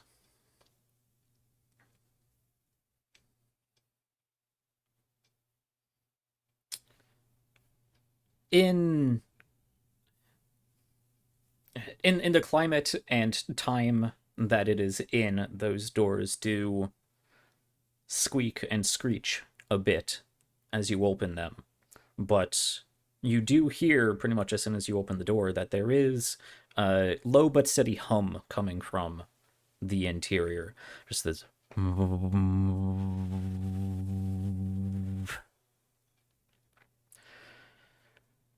You don't notice any immediate attention directed your way.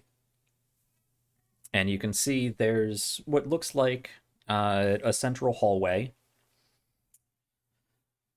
with not a door, but an opening in the hallway that leads off to a room towards the left. Further down the hallway, there is another set of double doors that lead off towards the right. Or no, also towards the left, just further down the hallway. And then around the middle section of this hallway, there's a door that leads off to the left. The two individuals you saw are off to the left. The one that seems pleased with himself is off to the back right. But you do notice Tolan would be the only one who would immediately recognize this, though the other two would probably look on and wonder. There are glowing panels on the top of this hallway, just every several feet, just these rectangles that faintly glow this yellowish white and are somehow casting light along the hallway. Those are fluorescent lights. I feel unnatural. But there is a layer of dust and frost to places that is slowly starting to melt. There is a warmth that is coming from the inside of the building. Apparently, this place has power and heat, at least as Talon would understand it. How have they kept this place so functional? Apparently, I'm just gonna think back. Well, apparently, people in your time knew how to build some things to last. Well, should consider ourselves the last great empire. So the two are almost directly off to our left, right? Yes, there is, fortunately, however, a wall in between you. And then a door frame further down on that side? Yeah. So there's an opening almost immediately to your left. A bit further down the hallway, there's a door also leading to your left, and Okay. between the two, on the other side of the hallway, about halfway down the hallway, is another door off to the left. Okay. So I'm gonna share the basic placement of where the people I sensed were.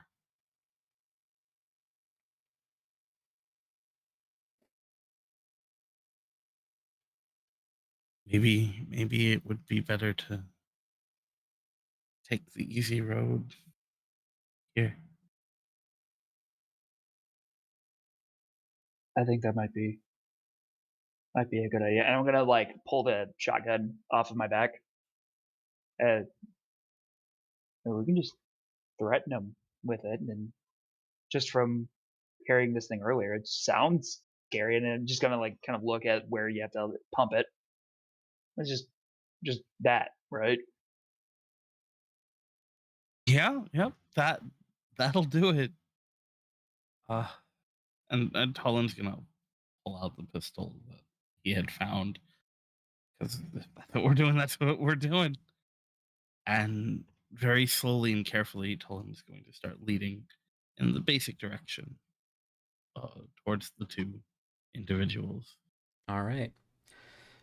You pass by this dusty hallway. You can see there's a large deteriorated corkboard that probably had all kinds of pamphlets and whatnot attached to it, but has long since eroded by time.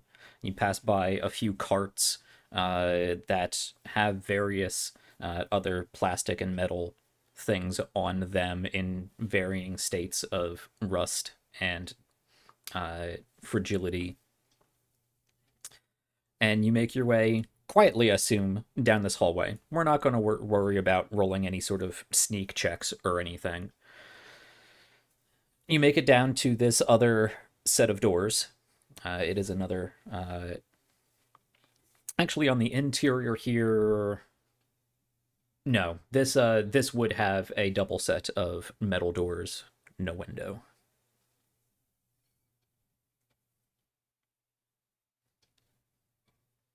So I guess we just kind of do we want to burst in and try to scare them? Do we want to try to sneak in and then maybe get up close, and then that's when we make the big scary sounds. I think that second one is probably better. Just the moment they see you, just as big as you can get. Just gonna like stretch, and you hear like some slight popping, like in between the shoulders. Okay. Yeah, I yeah, can- it terrified me. Cooper stretches and stands up straight, and I imagine you realize that Cooper's a good like 6-8 inches taller than he normally projects himself to be. Yeah, that'll do it. I think I also have big and scary covered, so Yep, Just yeah. gonna start Larry, swinging you're- the tentacles. yeah. When you're all ready, I'm ready as well, and I'll actually pull my bow out. I never really use it except for that one time I used to cast a spell, but it's for show. Yeah. Yeah, exactly. Show force. Yeah. Okay. So you wanna bust in and threaten the guy. Get him compliant. Mm-hmm. Okay. Let me ask you guys, because this session has absolutely flew by. We only have a few minutes left. I don't like that. Agreed. Yeah, we only have a few minutes left.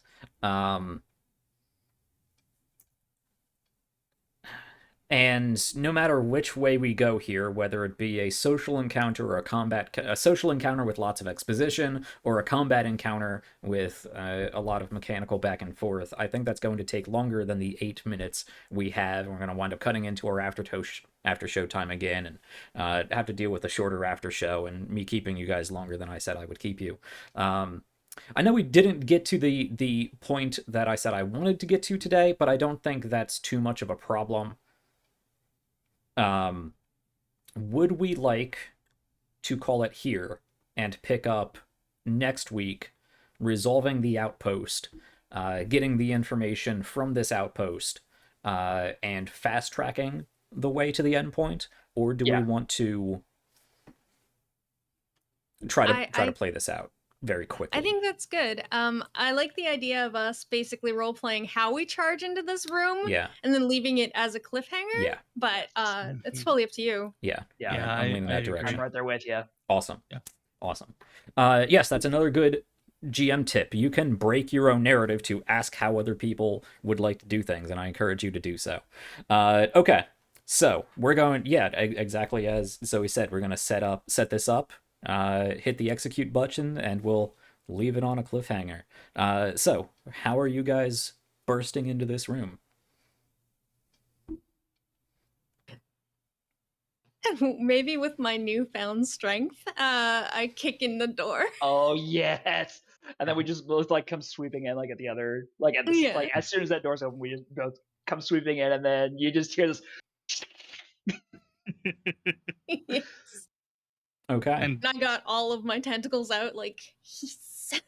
and Talon's just like, Yeah. Okay. So, Daphiliria, you stretch your back a little bit and just Spartan kick this door in.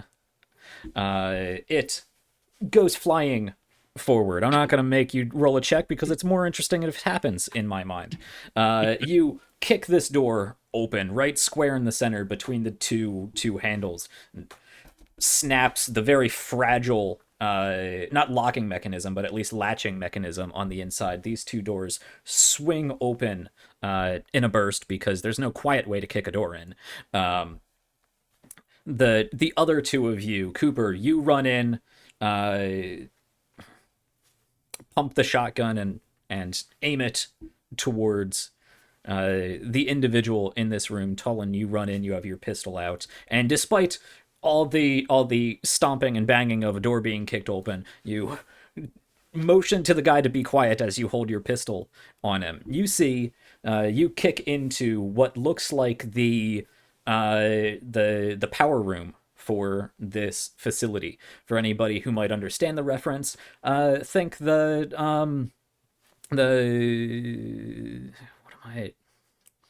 the breaker room, the power room in Stargate.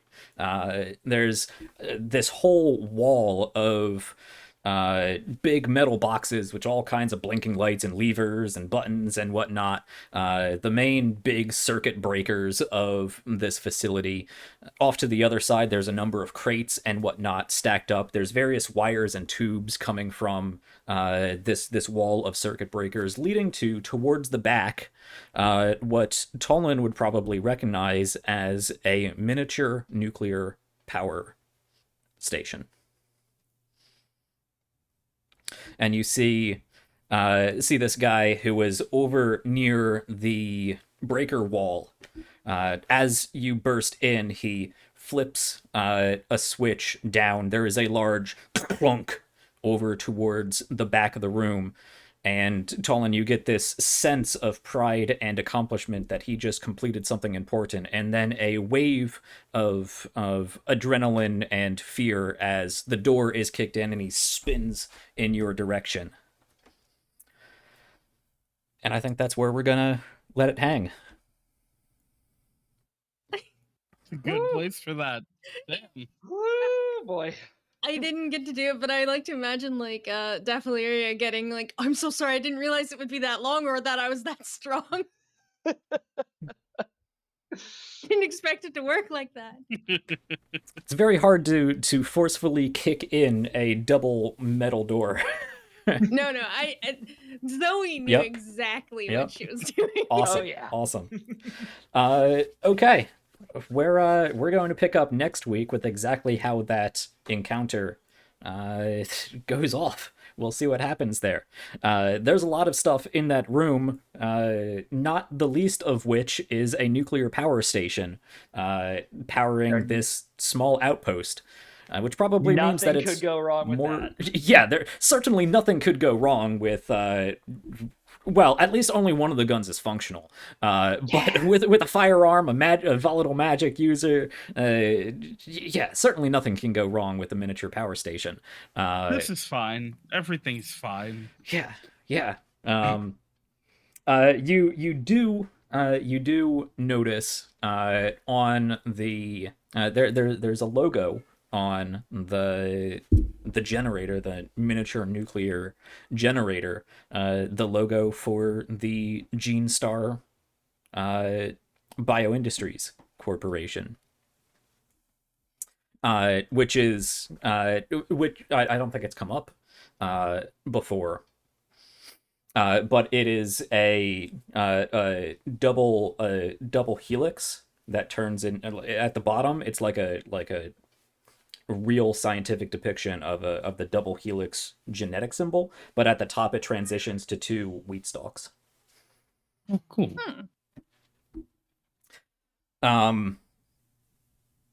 They focused a lot on this is backstory exposition that is never going to have any bearing in this 4-part miniseries.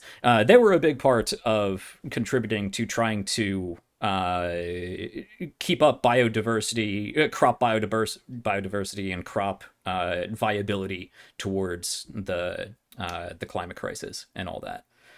Little did anyone know that they were also doing human genetic research. Anyway, I'm sure we'll get more information on that next week in our final episode, the finale of Lost Eons GENESTAR. It's already coming to an end. I'm not ready for it. I know. Me either. This season has flashed by. It has just flashed by. I don't know where these last 2 weeks went. The games they start, awesome things happen, and then they end. It has just gone by in a rush. Which, I mean, for me, that clearly symbolizes that I'm having a ton of fun. You guys expressed that you're having fun. I hope you guys in the audience are having fun. But man, this series has rushed by, and I'm not ready for it to be over. both in my own enjoyment of telling this story with these fantastic players and their fantastic characters, but also trying to squeeze in all of my ideas to one more episode. So I'm going to have to refine some things. I'm definitely going to be posting some things on our support site. I've had so many more ideas and so many things that I want to clarify and throw out there. I think I'm going to either make one big one or a series of smaller blog posts on the support sites, just from a GM side of things, talking about how I decided to design things, things that may have been missed or I might have had to scratch because of pacing constraints, stuff like that. So if you want more GM insider behind the screens insights and a number of player side insights that are already up there, do consider heading over to our Ko-Fi. You can find that link down below, where you can help support the channel and get cool rewards that will help you better understand not this game and other games, but generally great tips on being a player and character creation and being a GM, and things with pacing and talking with your players and all kinds of good stuff. And of course the after shows that we do after the end of every episode, like the one we're about to go do now. So let's wrap this up then, so I can get over to that. I've already did my important spiel. Go support us if you can, and if you would like to. If you can't support in a monetary way, which is completely acceptable in this day and age, just go out and tell people, or tell us. Especially head over to YouTube. Hit that. On YouTube, it is a subscribe button, is the free version, which is different from Twitch, which is follow and subscribe is the pay version. I don't know why they can't just use the same term. Anyway, head over to YouTube, hit that subscribe if you like what we're doing. I would like to get to that 100 subscribers on YouTube so I can get a fancy People's Ascension URL instead of a big long string of numbers and letters. And that tells the YouTube AI overlord to help show us to other people. And you get notifications and of course post comments. We'd love to hear from you, whether it's comments or YouTube, whether you want to jump into the Discord, whether you want to chat in Twitch here, or come hang out with us on Twitter. You can find all of that below. But what about where you can find all of these other people? Let's have you guys sign off for the episode in reverse order as we usually do. Tollin, played by Drake. Again, another great episode. Always the feels coming from Tollin every time. Where can we find more of that great roleplay and other Drake content? You can find fantastic Drake content at the Lion Knight 42 on Twitter, YouTube, here on Twitch, and pretty much anywhere social media exists. Every Tuesday, we have a 5th edition D&D actual play, so you can get a lot of roleplay there because we're a very roleplay heavy show. DTA for tips, tricks, and insights, and hopefully with some very exciting new content coming very soon. All right, awesome stuff. Zoe, go ahead. Where can we find more of you? Because you're always a joy to have around.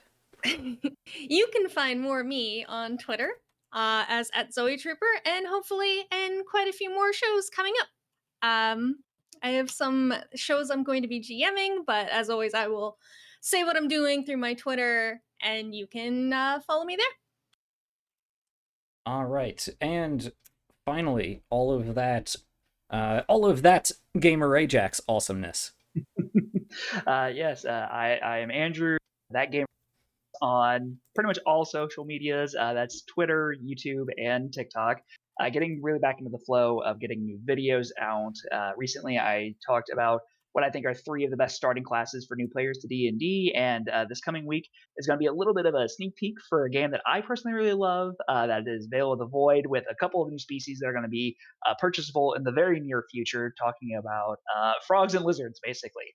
But they seem to be a lot of fun, and I just wanted to kind of talk about those. But also trying to get to that 100 subscriber mark, so that way I can get my fancy URL and I don't have to use the nightmare that the algorithm has given me so far. But we're almost there. Yep. Please help these people. They're wonderful with their URLs because it means so much to small creators. Yeah, it really does. Go press all those buttons.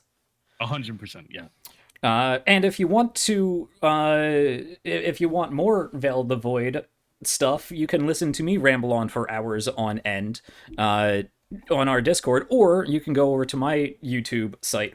Our first season of RPGs Uncovered featured Veil of the Void Reforged. So go check out Andrew's stuff to get a nice baseline, and then if you want to learn the game and you want which was just also such a fantastic demo play miniseries, the Siren Sun, you can see that on our first chapter, our first season of RPGs Uncovered.